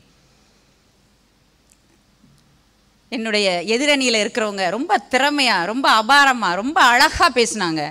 குறிப்பாக மங்கை சொன்னாங்க, நிறைய டெக்னாலஜி இன்றைக்கி இம்ப்ரூவ் ஆகிடுச்சு. வாஷிங் மிஷின் வந்துருச்சு, டிவி வந்துருச்சு, ரெஃப்ரிஜரேட்டர் வந்துருச்சு, எல்லாமே உண்மைதான், நாங்களும் அதை உபயோகிக்கிறோம். ஆனால் வாஷிங் மிஷினில் துவைக்கிறீங்களே, அழுக்கு போகுதா? சொல்லுங்கள், அழுக்கு போகுதா? சொல்லுங்க. சோப்பை போட்டு நீங்கள் ஊற வச்சு அரை மணி நேரம் அதுக்குள்ளே வச்ச பிறகும் கூட காலர்லாம் அழுக்கு போகாது. பிள்ளைங்களை யூனிஃபார்ம் ட்ரெஸ் எல்லாம் நம்ம தயார் பண்ணும் பொழுது உங்கள் எல்லாருக்குமே தெரியும் எங்கே அழுக்கு போகுது. அப்படியே தான் அழுக்கு இருக்குது. அமைதியை தேடி இமயம் வரைக்கும் போக தேவையில்லை, தவறில்லாத இடத்திற்கு போனால் போதும் என்று ஒரு மாணவன் கவிதை எழுதியிருக்கிறான். அப்போ எந்தெந்த இடத்துலலாம் நமக்கு பிரச்சனை, எங்கெங்கெல்லாம் நம்ம செல்ஃபோன் யூஸ் பண்ணுறோமோ அங்கெல்லாம் பிரச்சனை, எங்கெங்கே டெக்னாலஜி யூஸ் பண்ணுறோமோ அங்கெல்லாம் நமக்கு பிரச்சனை. அது மாத்திரம் இல்லை, அவங்க சொன்னாங்க, அருமையான சிஸ்டர், நன்மையான எந்த ஈவும் பூரணமான எந்த வரமும் ஜோதிகளின் பிதாவினிடத்திலிருந்து மட்டும்தான் நமக்கு வரும், அதில் சந்தேகம் இல்லை. ஆனால் அதே நேரத்தில் ஆண்டவர் கொடுத்த நன்மையை மனுஷன் தன்னுடைய உபாய தந்திரங்கள் மூலமாக அதை என்ன ஆக்கிட்டான், தீமைக்குள்ள ஆக்கிட்டான். நன்மை நன்மை நன்மைன்னு சொல்றீங்களே, அங்கொன்றும் இங்கொன்றுமாய் நன்மை இருக்கிறது. மாமிசத்துக்கு நன்மை இருக்கிறது, ஆத்துமாக்கு நன்மை இருக்கிறதா? சொல்லுங்கள் பார்க்கலாம். சபாஸ். மாமிசம் மனசும் மாமிசம் விரும்பினதை இன்னைக்கு டெக்னாலஜி நமக்கு ஈஸியாக செஞ்சுட்டு இருக்காங்க.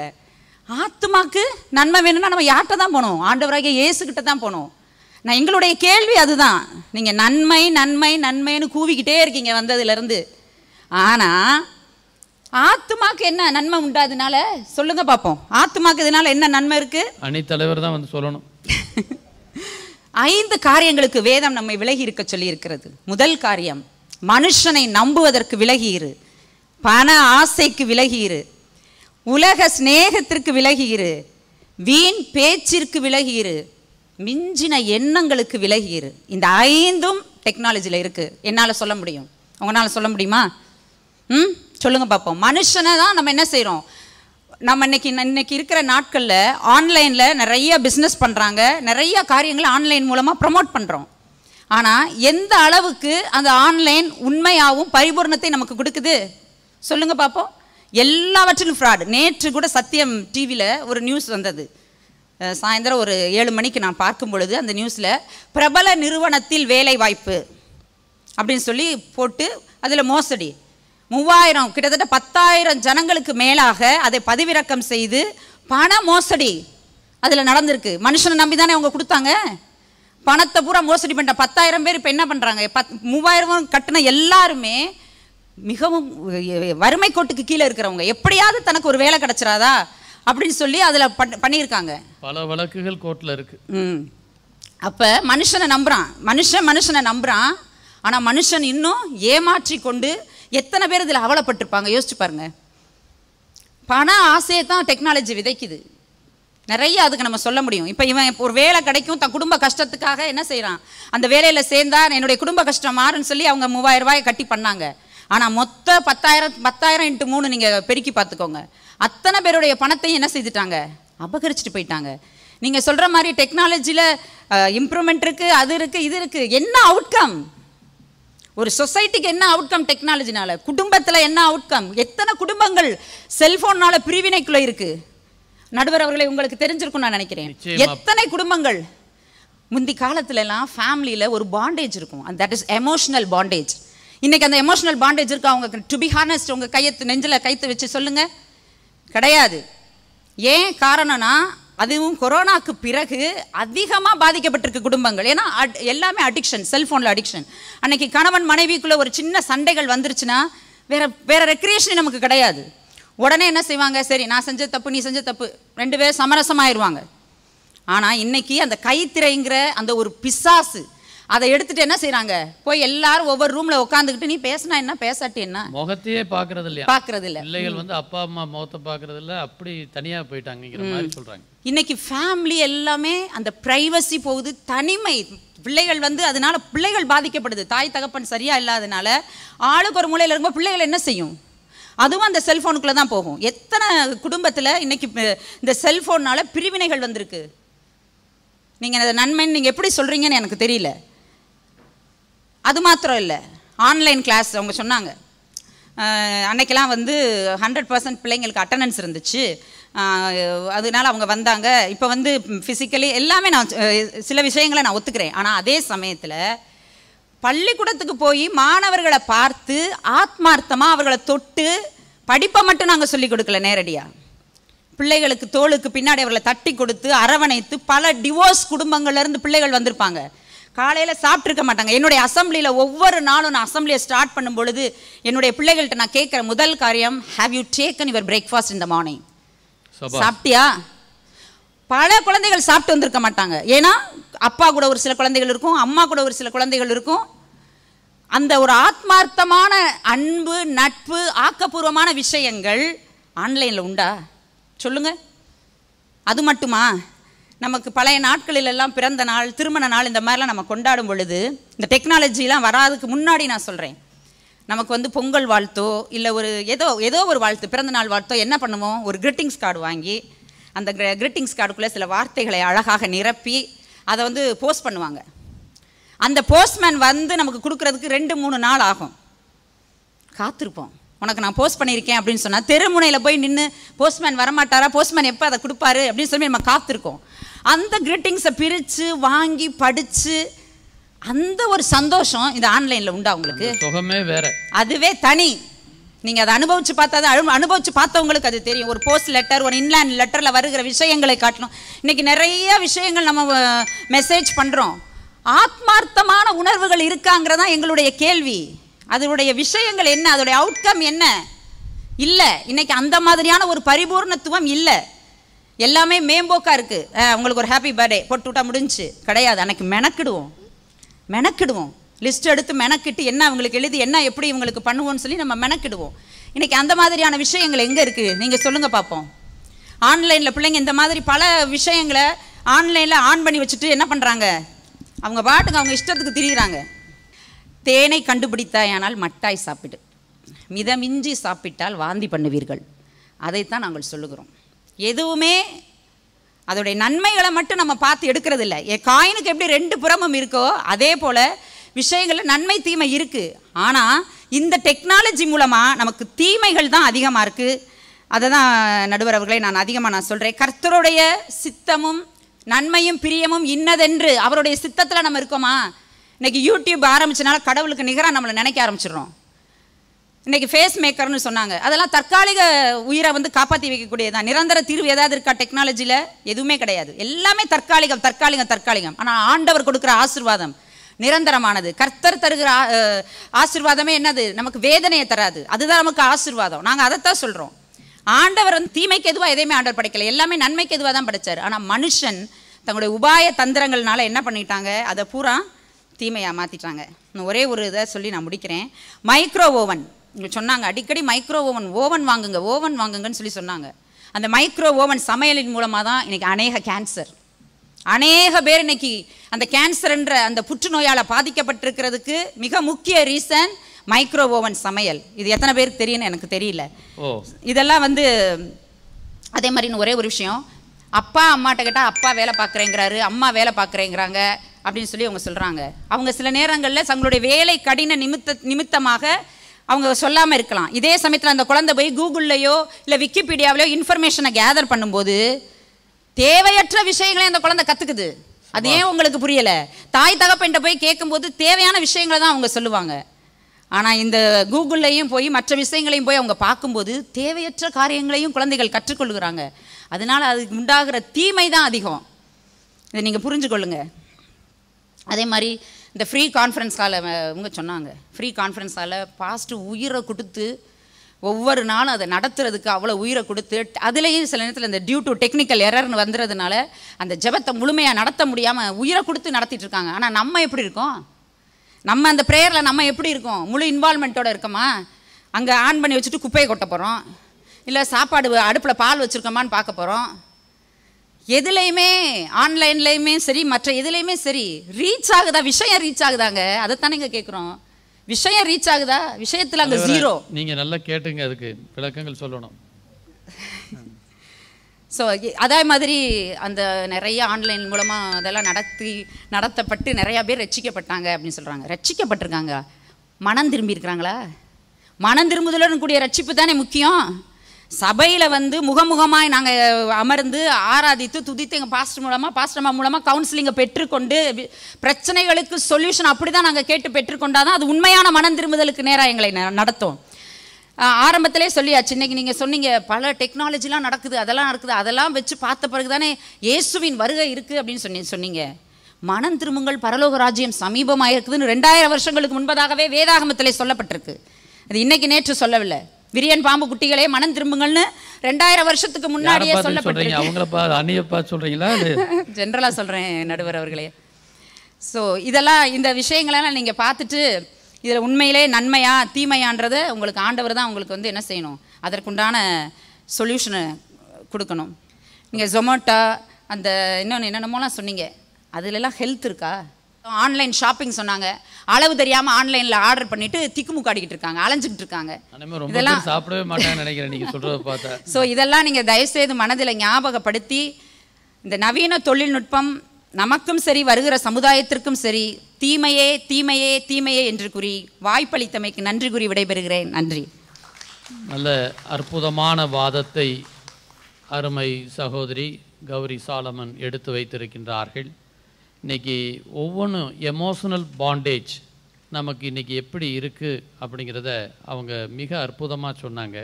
ப்ரைவசி இன்றைக்கி வந்து ஒரு right of privacy is a fundamental right என்று சொல்வார்கள். ஒரு மனிதனுடைய தனிப்பட்ட சுதந்திரம் என்பது மிக முக்கியமான ஒன்று. அது வந்து இந்த டெக்னாலஜி வந்து ரொம்ப பாதிப்பை ஏற்படுத்துதுங்கிறத ஒரு நல்ல வாதத்தை, உண்மையிலேயே அந்த வாதம் ஒரு வரவேற்கக்கூடிய ஒரு வாதம். அது மட்டும் இல்லை, இந்த மைக்ரோ ஓவனுடைய எஃபெக்ட் வந்து கேன்சரை கொடுக்கும், அது ஒரு நோயை கொடுக்கக்கூடியது, பல உயிர்களை அழிக்கக்கூடியது என்று சொன்னார்கள். இன்றைக்கி அந்த உணவு சம்மந்தமாக எனக்கு அது உண்மையாங்கிறது தெரியாது. ஆனால் மற்ற விஷயங்களில் வந்து இந்த கூகுளினுடைய எஃபெக்ட் வந்து எப்படி இருக்குது, இன்றைக்கி எல்லாமே இருக்குது, நன்மையும் இருக்கிறது. அந்த நவீன தொழில்நுட்பத்தினாலே நன்மையும் இருக்கிறது தீமையும் இருக்கிறது என்பதையும் அவர்கள் சொல்லி தீமை அதிகமாக இருக்கிறது என்பதை மையப்படுத்தினார்கள்.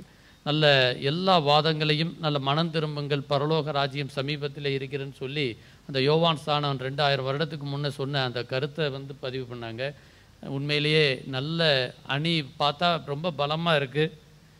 நம்ம அணி தலைவர் வந்து உற்சாகமாக இருக்கார். நம்முடைய கனரா வங்கியினுடைய ஓய்வு பெற்ற மேலாளர் அன்பு சகோதரர் பிரபாகரன் அவர்கள் தன்னுடைய வாதத்தை இறுதியாக அந்த அணியினுடைய மொத்த கருத்தை அவர்கள் ஒட்டுமொத்த கருத்தை பிரதிபலிக்கக்கூடிய விதமாக இங்கே வர இருக்கின்றார்கள். அவரை உங்கள் சார்பிலே வரவேற்கின்றேன். வாருங்கள்.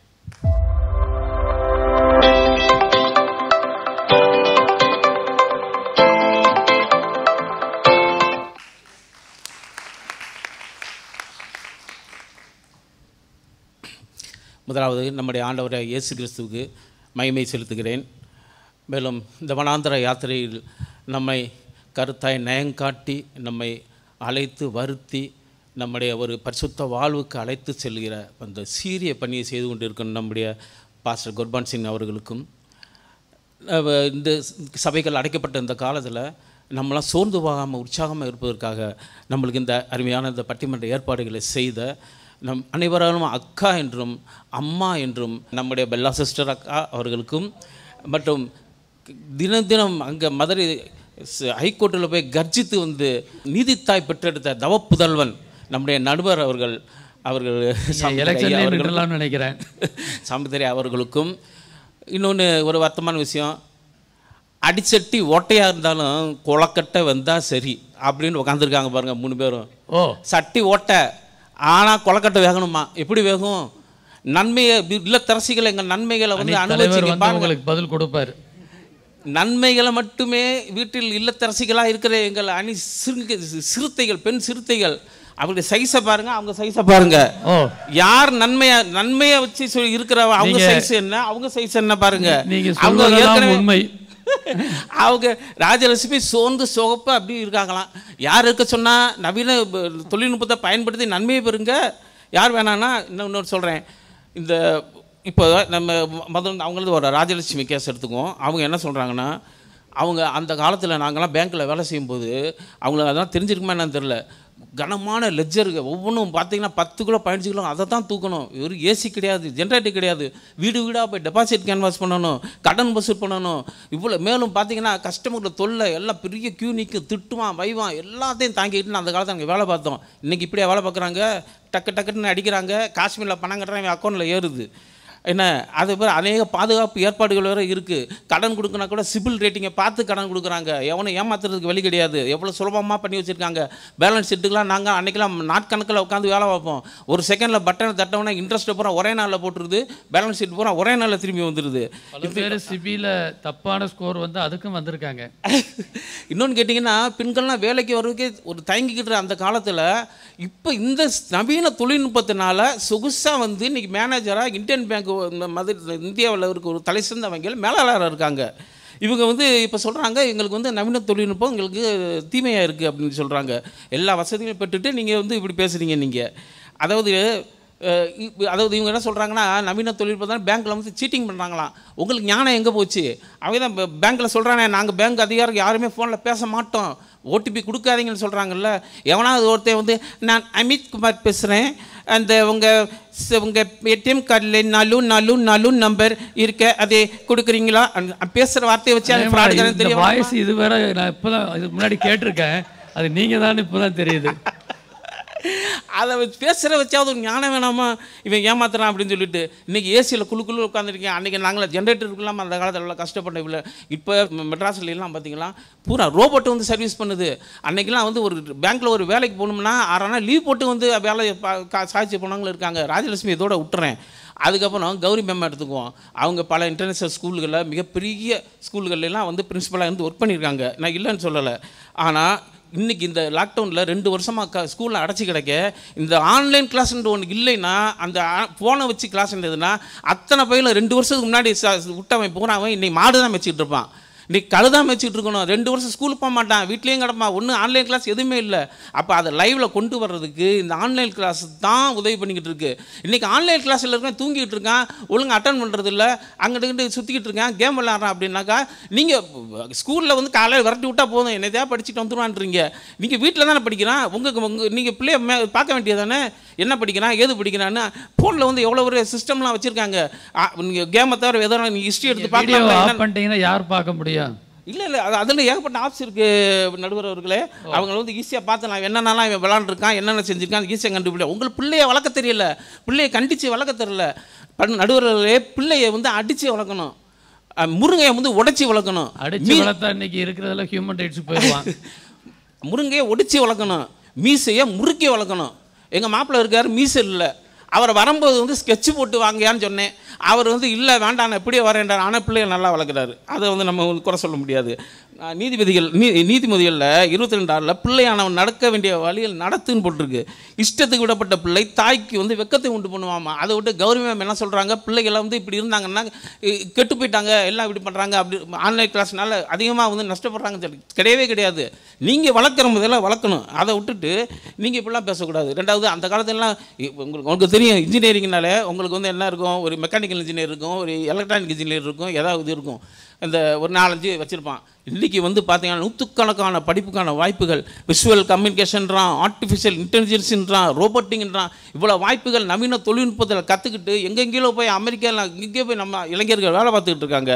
இப்போ எங்கள் மாப்பிள்ளைக்கு வருவோம், அவர் நினச்சா கத்தாரில் வந்து ஒரு பெரிய இன்ஜினியர், டெலிகம்யூனிகேஷனில் வந்து கலக்கி குடிச்ச ஒரு 4G 5G எல்லாம் அடித்து பிடிச்சிட்டு வேடந்தாங்கல் பறவைகள் முட்டை போடுறதுக்கு வரமே குஞ்சு கும்பலோடு வந்திருக்காரு இங்கே லீவுக்கு. இது திருப்பி அங்கே போய் 8வது KG 7G 9Gன்னு போவார் நவீன தொழில்நுட்பத்துக்கு. எல்லாத்தையும் பண்ணிவிட்டு நவீன தொழில்நுட்பம் நஷ்டமாக இவரை நம்பி பொண்ணை வேற கொடுத்துட்டேன் நான்.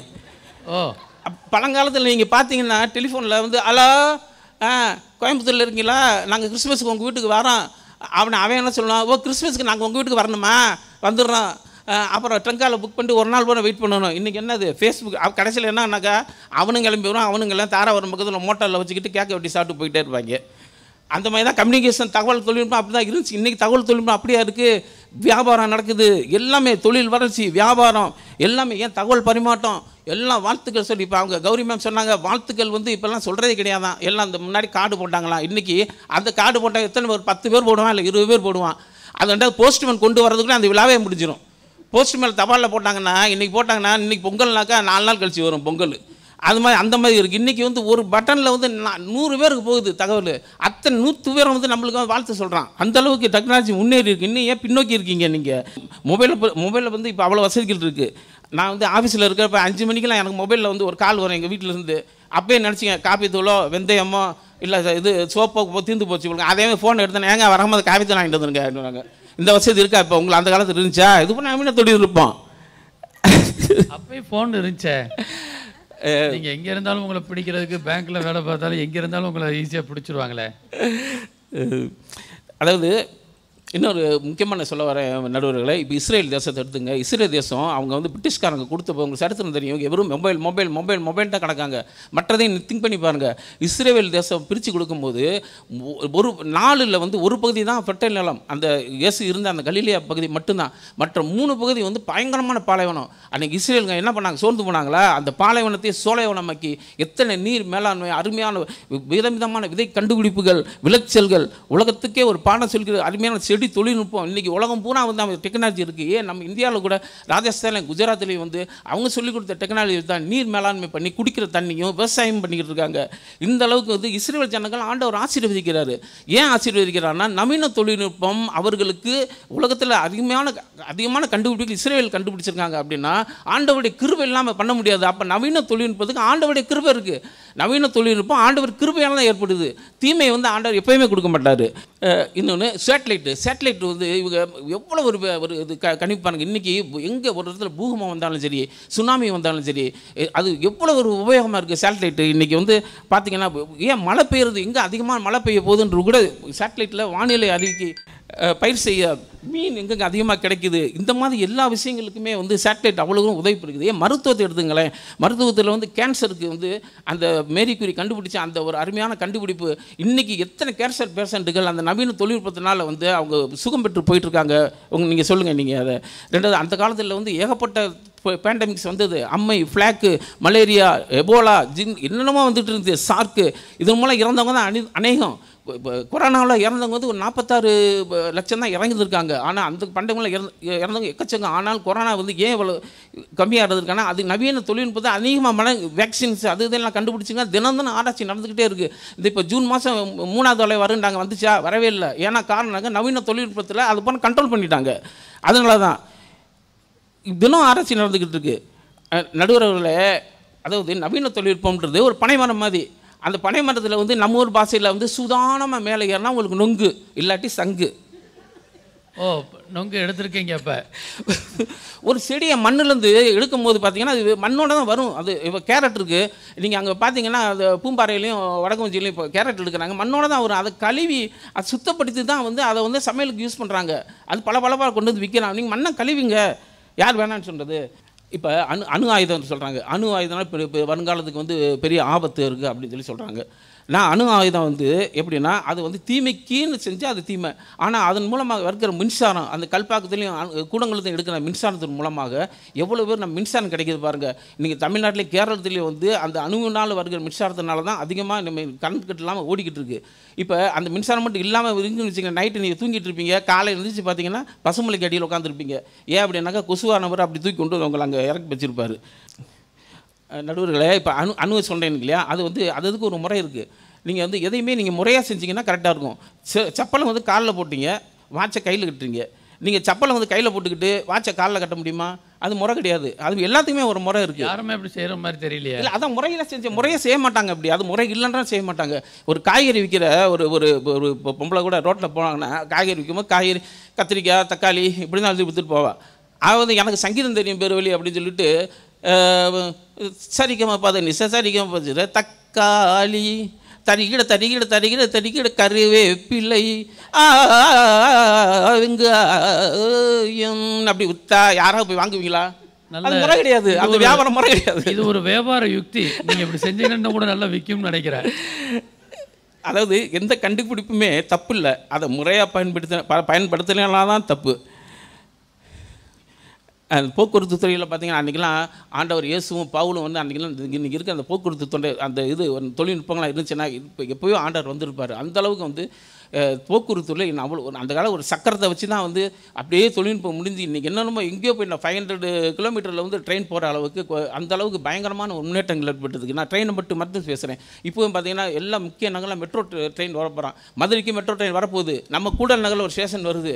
இதன் மூலமாக மதுரையை சுற்றி இருக்கிற அத்தனை கிராமங்கள்லேருந்து கூடல் நகர் ஸ்டேஷனில் இறங்கி நம்ம சர்ச்சுக்கு வருவாங்க.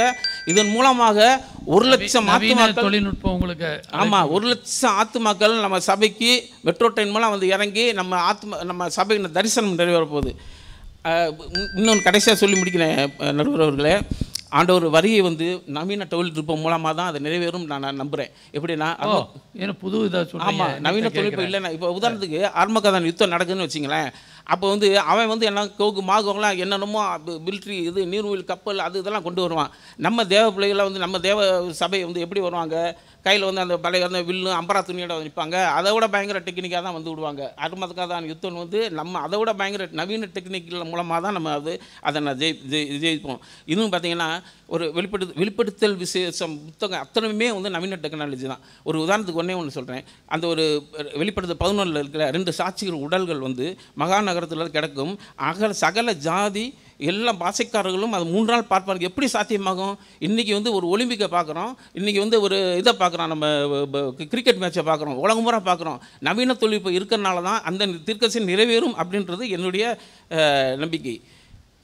அதாவது நடுவர்களே, வெள்ளிக்கதவு வெங்கல பூட்டு இதை போய் உடச்சி உள்ளே போயிட்டு அவன் என்ன துடப்பத்தையாக தூக்கிட்டு வருவான். அது மாதிரி நவீனத்தோடு எவ்வளோ இருக்குது நன்மைகள். அதை விட்டு ஒரு சின்ன யூஸ் இருக்கிற அது இது துடைப்பத்தை தூக்கிட்டு வர்ற மாதிரி தான் இந்த நவீன தொழில்நுட்பத்தில் எவ்வளவோ இருக்குது. அதை நீங்கள் வந்து எடுத்துக்கணும். நீங்கள் விஞ்ஞான வளர்ச்சியை நோக்கி செல்கிறது. யாரோ சிலருக்கு பாதிப்பு இருக்கும், எல்லோருக்கும் கிடையாது. அதாவது பிரசங்கியில் 12-14 சொல்கிறாங்க, ஒவ்வொரு கிரியையும் அந்தரங்கமான ஒவ்வொரு காரியத்தையும் நன்மையானாலும் தீமையானாலும் தேவன் நியாயத்தில் கொண்டு வருவார். அதாவது இப்போ பாருங்களேன், ஒரு நன்மை இருந்துச்சுன்னா ஒரு தீமை இருக்க தான் செய்யும். இப்போ நம்ம ஆண்டவர் எடுத்துங்களேன், 12 சீசர்கள் செலக்ட் பண்ணார்ல, அதில் ஒரு சீசன் வந்து பின்னாடி நம்மளை காட்டி கொடுக்க போகிறான்னு அவருக்கு தெரியும். தெரிஞ்சாலும் வந்து அவர் ஏன் அவருக்கு எல்லாமே தெரிஞ்சவர் தானே, ஏன் அவரை வந்து இது பண்ணலை? அவரையும் சேர்த்து எடுத்து யூதாசையும் சேர்த்து செலக்ட் பண்ணுறாரு. ஏன்னா அவன் மூலமாக தீர்க்கதரிசனம் நிறைவேற வேண்டியிருக்கு. அந்த தீர்க்கதரிசனம் நிறைவேறதுக்காக வந்து யூதாசையும் அவர் குற்றவாளியும் தெரிஞ்சுமே அவனை எடுத்தார். இப்போ கூட இவங்களாம் என்ன சொல்லுவாங்கன்னா சிப்ஸை பற்றி பேசுவாங்க. எல்லோரும் சிப்ஸ் வருங்காலத்தில் சிப்ஸ் இருக்கிறேன். நான் என்ன சொல்கிறேன், சிப்ஸ் இதெல்லாம் வந்துச்சுன்னா வந்து தான் தீரும். ஏன்னா தீர்க்கதரிசனம் நிறைவேறணும். கடைசி சொல்கிறீங்க சிப்ஸ் வந்து நெத்தியில் போட்டுருவாங்க. அவர் சொல்லுவார், அடுத்து வரவர் சொல்லுவார். அது கண்டிப்பாக ஏதோ சாப்பிட்ற சிப்ஸ் சொல்லிட்டீங்கன்னு நினச்சிட்டு இருக்கேன். அதனால் வந்து 666 சொல்கிறீங்க.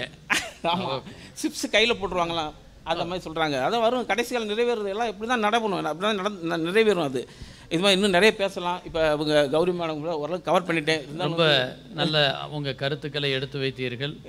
அதனால் வந்து நான் என்னென்னு சொல்கிறேன், சரி இன்னும் பேசலாம், ஆனால் பேசிக்கொண்டே இருக்கலாம். இருந்தாலும் வந்து நேரம் 3 பெல் அடிச்சிட்டிங்க. ஆனால் அதை நீங்களே புரிஞ்சுக்கிற நவீன தொழில்நுட்பத்தில் உங்களுக்கு அடிச்சுக்கிட்டே இருக்கோம். இப்போ வந்து நீங்கள் வந்து நடுவரையா நீங்கள் வந்து நன்மை தான் அப்படின்னு நீங்கள் முடிவு சொன்னீங்கன்னா இல்லைன்னா அடிச்சிருவீங்களா? இல்லை, அடிக்க மாட்டேன். நீங்கள் நல்ல ஒரு நீதிபதி, நீங்கள் என்ன பண்ணணும், நன்மை தான் நீங்கள் சொன்னீங்கன்னா உங்கள் ஈகோ ஸ்போர்ட்ஸ் கார்டு எடுத்துகிட்டு போங்க. இல்லாட்டி சர்ச்சுக்கு பின்னாடி ஒரு மாட்டு வண்டி எடுத்து நிப்பாட்டி வச்சுருக்கேன், அந்த மாட்டு வண்டியில் வீட்டுக்கு போய் சேருங்க. நன்றி, வணக்கம். ஓ ஆஹா, ஒரு நல்ல பல கருத்துக்களை உண்மையிலேயே எடுத்து வைத்தார்கள். அதாவது அணித்தலைவர் என்ற அந்த ரோலை அவர் தெளிவுபடுத்தி இருக்கிறார். இஸ்ரவேல் தேசம் எப்படி ஆசீர்வாதமாக இருக்கிறது என்பதையும், அந்த பாலைவனமாக கொடுத்த அந்த நேரத்தில் எப்படி அதுக்கு ஒரு முக்கியத்துவம் கொடுத்து ஆண்டவர் ஆசீர்வதித்தார் அப்படிங்கிறதையும், மேரி கியூரி கண்டுபிடிச்ச அந்த இது எந்த அளவுக்கு உதவியாக இருந்துச்சுங்கிறத பற்றியும், இன்றைக்கி பல இடங்களில் உலகத்தில் நடக்கக்கூடிய பல சம்பவங்கள் வெளிப்படுத்தின விசேஷத்தில் இன்றைக்கி நம்ம பல இடங்களில் பார்க்கக்கூடியதை இன்றைக்கி எப்படி நம்ம டிவி மூலமாக இன்றைக்கி பார்க்கப்படும் அப்படிங்கிறதையும், அந்த உலகத்து நாடுகளில் நடக்கக்கூடிய அந்த ஒவ்வொரு சம்பவங்களையும் எப்படி பார்க்கப்படும் என்பதையும் அவர்கள் சொன்னாங்க. இது உண்மையிலேயே நல்ல இது. ஆனால் ரொம்ப கொஞ்சம் அதிகமான நேரத்தை எடுத்துட்டாருங்கிற ஒன்று. ரெண்டாவது, எங்களை மாட்டு வண்டியில் அனுப்புவாருங்கிறது நான் நினச்சிட்டு இருக்கேன்னா என்னன்னு தெரியலை. ஆனால் கருத்துக்களை நன்றாக வைத்திருந்த அவருக்கு இங்கே இளைய தளபதியாக அவருடைய மாமனாரை அங்கே மருமகன் மிக சாதனை படைப்பதற்காக இங்கே வருகை தந்திருக்கக்கூடிய பொறியாளர் அவர்களை நான் அன்போடு அழைக்கின்றேன். அவர்களுடைய வாதங்கள், அழகு அரவிந்த் அவர்கள் அங்கே நெட்வொர்க்கு இன்ஜினியர், அதில் இருக்கக்கூடிய பல்வேறு துறைகளிலே இருக்கக்கூடியவர்கள், சபையிலே கூட அவருடைய இளம் தலைமுறைகளுக்கு பல கருத்துக்களை சமீபத்திலே பேசியிருப்பதாக நான் கேள்விப்பட்டேன். அவர்களுக்கு வாழ்த்துக்கள். இங்கே அந்த அணியினுடைய ஒட்டுமொத்த கருத்துக்களை பிரதிபலிக்கக்கூடிய அவர்களை, இளைய சமுதாயமே தோளே வா என்று உன்னை அழைக்கின்றேன்.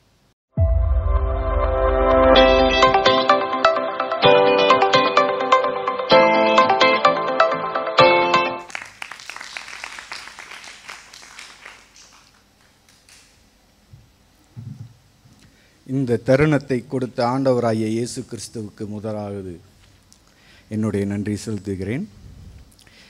இந்த பட்டிமன்றத்திற்கு எங்களை ஊக்குவித்த எங்கள் அன்பான போதகர் குர்பான் சிங் அவர்களுக்கும் மற்றும் அவருடைய துணைவியார் பெல்லா அவர்களுக்கும் நன்றி செலுத்துகிறேன். இதுவரை எங்கள் அணியின் மூலமாய் அருமையான கருத்துக்களையும் மற்றும் எதிர் அணியின் மொக்கையான கருத்துக்களையும் பொறுமையோடு கேட்டு அமர்ந்திருக்கும் நடுவர் அவர்களே, உங்களுக்கும் வணக்கத்தை தெரிவித்துக் கொள்கிறேன். பரவாயில்ல, நீங்களா தெரிஞ்சிருக்கீங்க.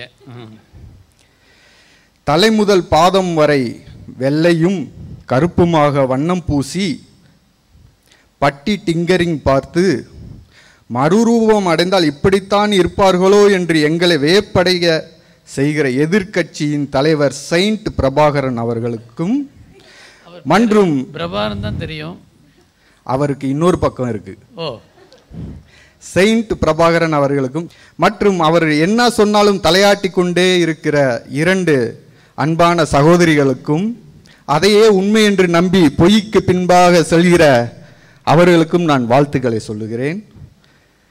இதோட அவரோட உறவை முடிச்சுக்குங்க. அடுத்து அவரோட சேர்ந்தீங்கன்னா டைரெக்டாக நரகம்தான். ஒரு விஷயம் அந்த எதிர்க்கட்சி தலைவர் தெரிஞ்சுக்கணும். அர்மதான் யுத்தம் என்றால் என்ன என்று தெரியாமல் அவர் பேசிவிட்டார். ஆண்டவருடைய ரகசிய வருகைக்கு பின்னால் தான் அர்மதான் யுத்தம் உண்டு. அப்போ அவரே ஒத்துக்கிட்டாரு, நான் ஆண்டவரோட ரகசிய வருகையில் வரமாட்டேன், அந்தி கிறிஸ்துவ ஆட்சியில் தான் இருப்பேன், அடி மிடி பெட்டு ரத்த சாட்சியாக மறிச்சாத்தேன், அதுக்கும் இப்பயே திருந்தலைன்னா அப்போ ஆவியானவர் இருக்க மாட்டார், சுத்தமாக திருந்த மாட்டார் அவர். அப்போ அதோடு சேர்ந்து நீங்களும் வந்துடாதீங்க, உங்களுக்கு எச்சரிப்பின் சத்தம் கொடுக்குறேன் நான். அதே போல் இன்னொரு விஷயம் சொன்னார், எனக்கே சிரிப்பாக தான் இருந்துச்சு. செருப்பு கையில் மாட்டிக்கிட்டு வாட்சை காலில் மாட்டிக்கிட்டு இருப்பாங்களா அப்படின்னாரு. நீங்கள் நடுவர் அவர்களே, பேண்ட்டு நான் நார்மலாக போட்டிருக்கேன் சரிங்களா, இப்போ இருக்கிற பசங்களை பாருங்கள், இங்கே கிழிச்சிருப்பானுங்க, இங்கே கிழிச்சிருப்பாங்க, இங்கே கிழிச்சிருப்பாங்க. ஒரு காலத்தில் அந்த மாதிரி கிழிஞ்ச பேண்ட்டு போட்டால் நீங்கள் என்ன சொல்லுவீங்க? லூசுன்னு சொல்லுவீங்க, பிச்சைக்காரன்னு சொல்லுவீங்க, பிச்சைக்காரன்னு சொல்லுவீங்க, ஏதோ ஒரு கிராக் வந்திருக்குன்னு சொல்லுவீங்க. இப்போ அதுதான் ஃபேஷன் ஆயிடுச்சு. இந்த தொழில்நுட்பத்தை நம்புகிறவர்கள் எதிர்காலத்தில் வாட்சை காலிலே கட்டுவார்கள், செருப்பை கையிலே அனுப்பார்கள் என்று நான் அவர்களுக்கு புத்தி சொல்லுகிறேன். சரிங்களா? அதே போல் இந்த கூகுளில் பிள்ளைய அப்படியே கூகுளில் பார்த்தோன்னே பரவசமாக எல்லா அப்பா ஆன்சர்கள் சொல்லலை, அம்மா ஆன்சர் சொல்லலை, கூகுளில் பார்த்தோன்னே ஆன்சர் சொல்லிடுது. கூகுளே பேஸ்டான்னு வந்து எதுலன்னா விக்கிபீடியாவில். விக்கிபீடியாவோட ஓனர் சொல்கிறான், எங்களுக்கு வந்து டொனேஷன் பண்ணுங்க, அது நடத்துறதுக்கு வக்கீல் இல்லை அப்படின்றான். இன்னொரு விஷயம் சொல்கிறான் அவன், அதில் வந்து இருக்கிறது வந்து மேனுவலாகவே நம்ம எடிட் பண்ணிக்கலாம். ஃபார் எக்ஸாம்பிள் நான் சொல்கிறேன், விக்கிபீடியாவில் நான் மாற்ற முடியும், நான் அப்லோட் பண்ண முடியும், என்னோடய கருத்துக்களை அதில் பதிவிடுறத பல பேர் பார்க்க முடியும். அப்படி தான் விக்கிபீடியா உருவாகிருக்கு. விக்கிபீடியாவில் தான் இவங்க பார்த்துட்டு எது உண்மை எது பொய்ன்னு கூட தெரியாமல் வாழ்ந்துக்கிட்டு இருக்காங்க.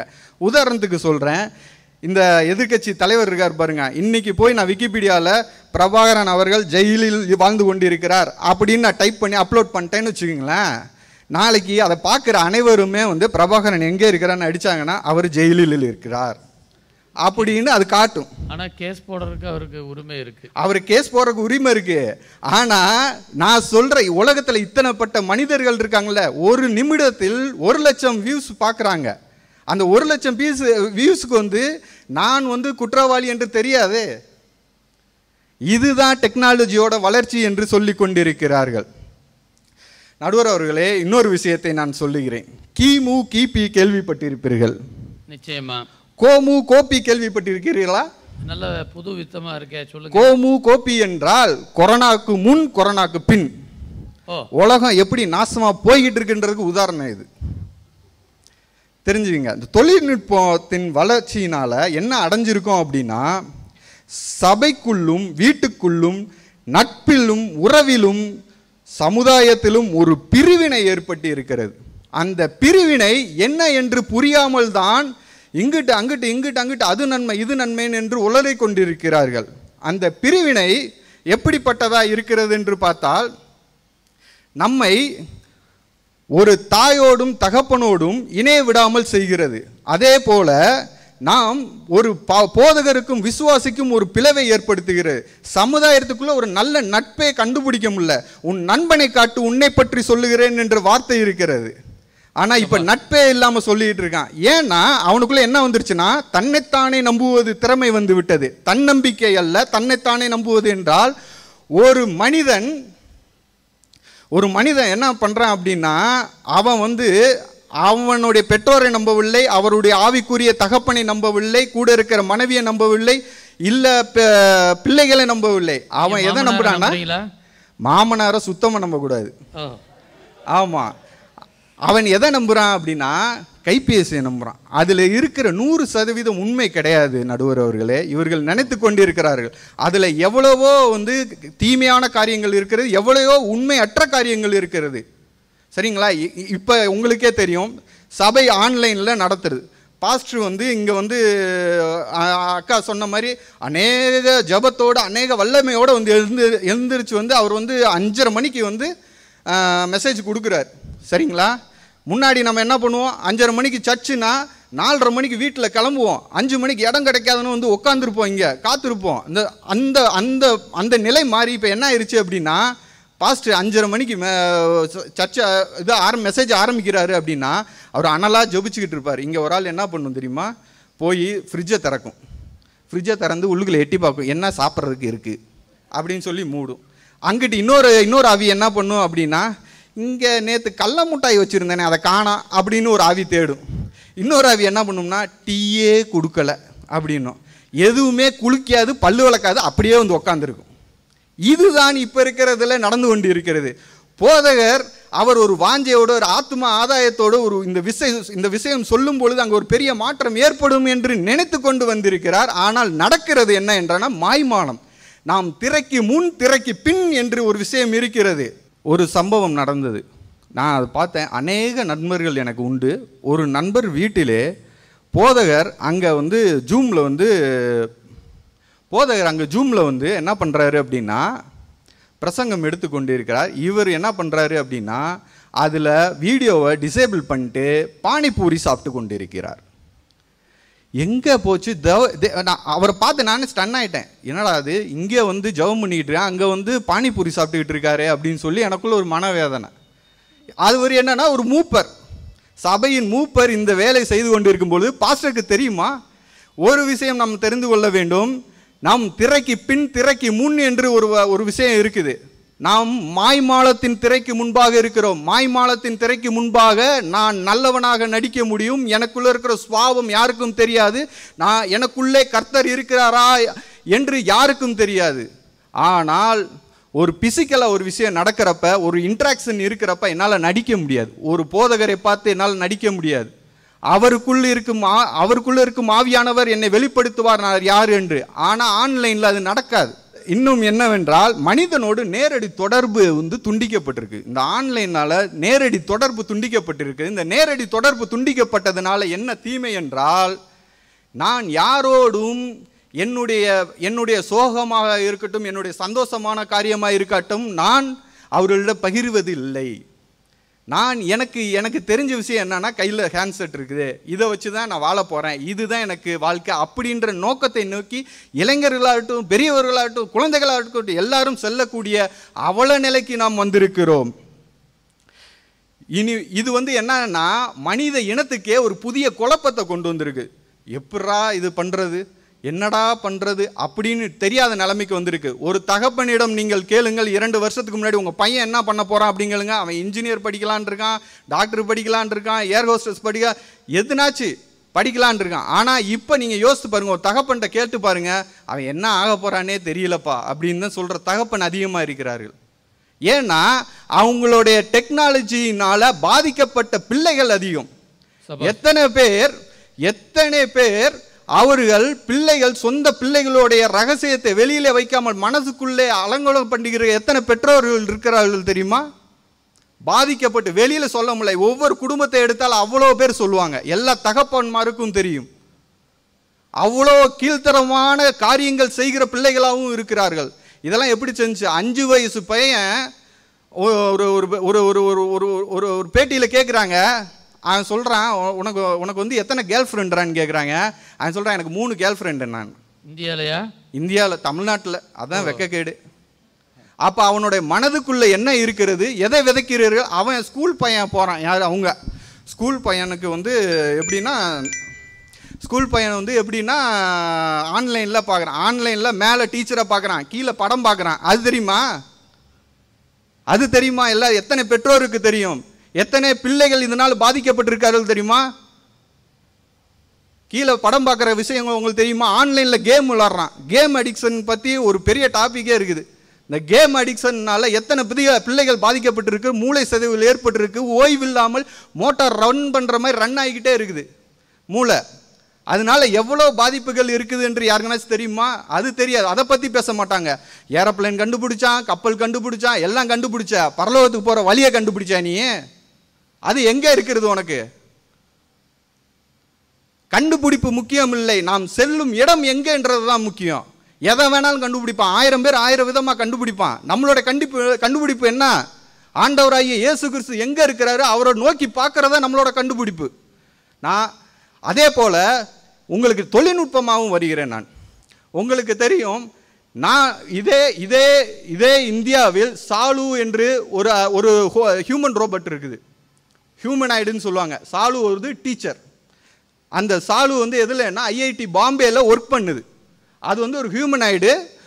அதுக்கு சரீரம் கிடையாது, உணர்வுகள் கிடையாது. டேட்டா ஃபில் பண்ணி அது மூலியமாக சொல்லுது. அதுக்கு 47 லாங்குவேஜ் தெரியும், 9 இந்தியன் லாங்குவேஜ் தெரியும், மீத இருக்கிற லாங்குவேஜ்லாம் ஃபாரின் லாங்குவேஜ் தெரியும்.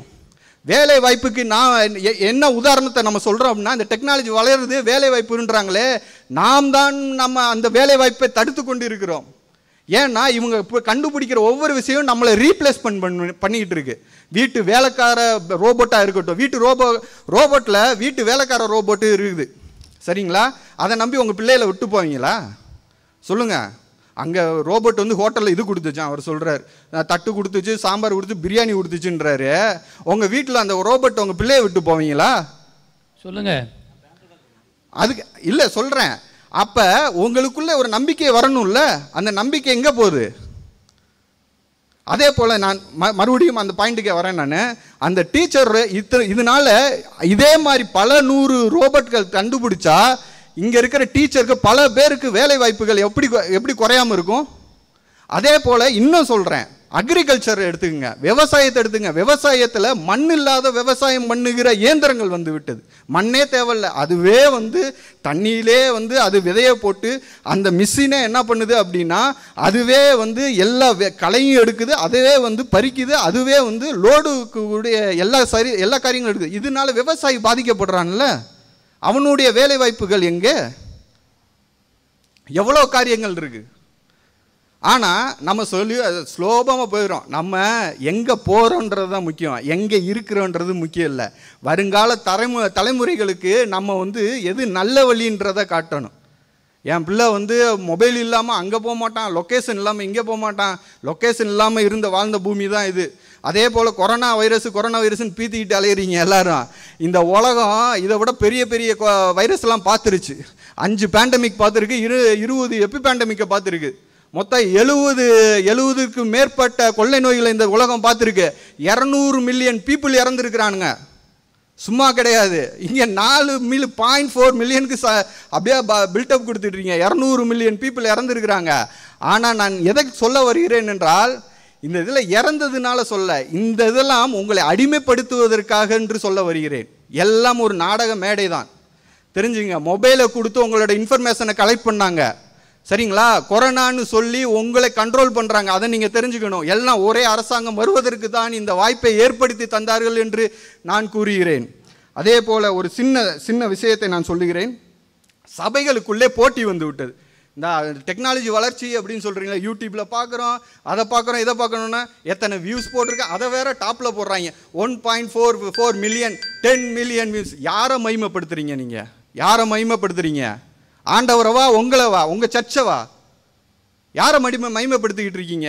நம்மளுக்கு என்ன தேவை அப்படின்னா, பரலோகம் செல்வதற்கு என்ன வழின்ற சொல்கிறதுக்கு தான் தேவை. இங்கே இருந்துட்டு நம்ம வந்துட்டு வியூஸை காமிக்கிறதுக்கும் மித்தவர்களுக்கு முன்பாக நான் வந்து ஒரு பணக்கார ஒரு சபையை சார்ந்தவன் காட்டுவதற்கு அல்ல.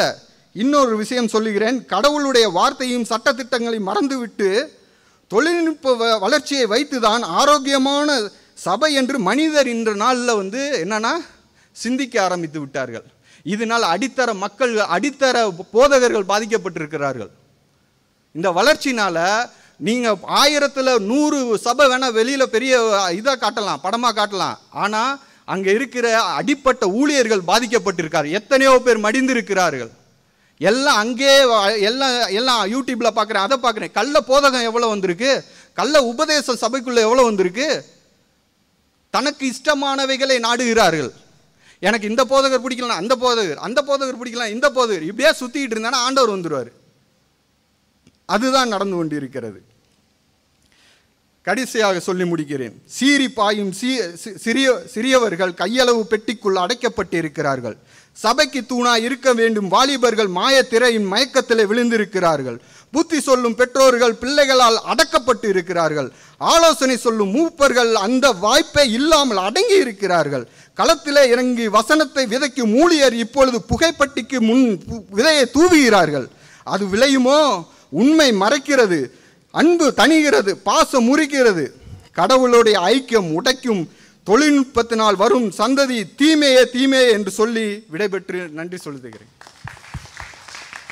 அருமையான ஒரு பேச்சை நாம் கேட்க முடிந்தது. பொறியாளர் அழகு அரவிந்த் அவர்கள் தன்னுடைய அணியை மெருகு சேர்த்திருக்கிறார்கள். உண்மையிலேயே அவரை நான் பாராட்டுகிறேன். சமுதாயத்தின் மீது வைத்திருக்கக்கூடிய அக்கறையை நான் இங்கு பார்க்கின்றேன். தீர்ப்பு ஒரு பக்கம் இருந்தாலும் நாம் இங்கே என்ன நிலையிலே நாம் இருக்கிறோம், மனசாட்சியை தொட்டு சொல்லுங்கள், உங்கள் இதயத்தை தொட்டு சொல்லுங்கள். உங்கள் பிள்ளைகள் இன்று எந்த நிலையிலே இருக்கிறார்கள், எந்த வகையிலே பாதிக்கப்பட்டு இருக்கிறார்கள் என்று இங்கே நம்முடைய இந்திய தேசம் மட்டுமல்ல உலக அரங்கிலே தன்னுடைய குரலை எடுத்து சொல்லியிருக்கின்றார்கள், உயர்த்தி சொல்லியிருக்கிறார்கள் என்று நான் நினைக்கின்றேன். அது மட்டுமல்ல, அந்த சாலு என்ற அந்த இது எப்படி மோசமாக நடந்துகிட்ருக்கு, வேலைவாய்ப்பு இழந்திருக்கிறார்கள், விக்கிபீடியாவினுடைய இது மோசமான நிலை என்ன என்பது எல்லாவற்றையும் அவர்கள் எடுத்து சொன்னார்கள். நல்ல கிட்டத்தட்ட 70க்கும் மேற்பட்ட தொற்று நோய்கள், 200 மில்லியன் மக்கள் எப்படி பாதிக்கப்பட்டு இறந்திருக்கிறார்கள் என்ற பல செய்திகளை, கருத்துக்களை எடுத்து வைத்தார்கள். உண்மையிலே நல்ல மாமனாருக்கும் மருமகனுக்கும் நல்ல ஒரு சபாஸ் போட்டி என்று தான் நான் இங்கே பார்க்குறேன். ரெண்டு அணி தலைவர்களை பொறுத்தவரையிலே நல்ல ஒரு வாதம் பிரதிவாதம் இரண்டையும் கேட்டு நான் தீர்ப்பு எப்படி சொல்கிறதுன்னே எனக்கு ஒரு தவிக்கக்கூடிய ஒரு சூழ்நிலையை உருவாக்கி விட்டார்கள். இரண்டு அணிகளுமே மிக சிறப்பாக பேசினார்கள். நேரத்தை மட்டும் கொஞ்சம் அதிகமாக எடுத்து விட்டார்கள் என்பது மட்டுமல்ல, மணி 2 பக்கம் அடித்தா கூட அவங்க கருத்துக்களை சொல்கிறதில் தீவிரமாக இருந்தாங்க. ஆனாலும் கூட நன்றாக இருந்ததுனால நடுவர்கள் கூட நாங்கள் கூட சில நேரங்களில் சமாளிக்க முடியலை. அந்த தீர்ப்புகளை சொல்லுவதற்கு முன்பு அன்பு அணித்தலைவராக தீமை என்பதை நவீன அந்த தொழில்நுட்பம் வருங்கால தலைமுறைக்கு எவ்வளவு தீமை என்பதை எடுத்து சொன்னதை நான் பார்க்கின்றேன். ஒரு சில உண்மைகளை நாம் பார்க்க முடிகிறது. மஜிரா கோர்ட்ஸ் மதுரையில் உங்களுக்கு எல்லாருக்கும் தெரியும். இன்றைக்கி மஜிரா கோர்ட்ஸ் என்பது பழமை வாய்ந்த ஒன்று. 13,000 பேர் இங்கே வேலை பார்த்து கொண்டிருந்தார்கள். உண்மையிலே 13,000 பேர். மதுரைன்னு சொன்னால் பாதி பேர் எங்கடா இருக்காங்கன்னு பார்த்தா மெஜிரா கோர்ட்ஸில் வேலை பார்க்குறேன்பாங்க. அந்த இடத்திலே இன்றைய தினத்தில் எவ்வளவு பேர் இருக்கிறாங்கன்னா 1000க்கு கம்மி தான் என்று சொல்லக்கூடிய அளவிலே இன்று இல்லாத ஒரு நிலை. ஏன்னா மதுரை என்று சொன்னாலே ஃபென்னர் மெஜிரா கோர்ட்ஸ் இதெல்லாமே ஒரு முக்கிய பங்களிப்பாக இருக்கக்கூடிய இடத்தில் இன்றைக்கி ஆட்குறைப்புகள் எப்படி நடக்கிறது என்பது கூட பார்க்க முடியாத நிலை இன்று வந்து கொண்டிருக்கிறது. நவீன தொழில்நுட்பம் ஒரு புறம் இருந்தாலும் அந்த வேலைவாய்ப்பினுடைய தன்மைகளை பற்றி எடுத்து சொன்னாங்க. அது மட்டுமல்ல, ஆல்பர்ட் என்று சொல்லக்கூடிய அந்த நோபல் என்று சொல்லக்கூடியவர் டைனமைட் என்ற ஒரு வேதியியல் பொருளை கண்டுபிடித்தார். வேதியியல் நிபுணர், ஸ்வீடன் நாட்டினுடைய ஒரு வேதியியல் நிபுணர். அவர் தன்னுடைய கண்டுபிடிப்புகள் இருக்கிற நேரத்தில் ஒரு நாள் அவர் பல பேரை கொன்று குவித்த ஆயுதம் தயாரிப்பாளர் அவர் மரணம் என்று ஒரு செய்தி வந்தது. ஆனால் அன்றைக்கி உண்மையிலே அவர் சாகலை, அவருடைய சகோதரன் இறந்திருக்க பேப்பரில் தப்பாக போட்டாங்க.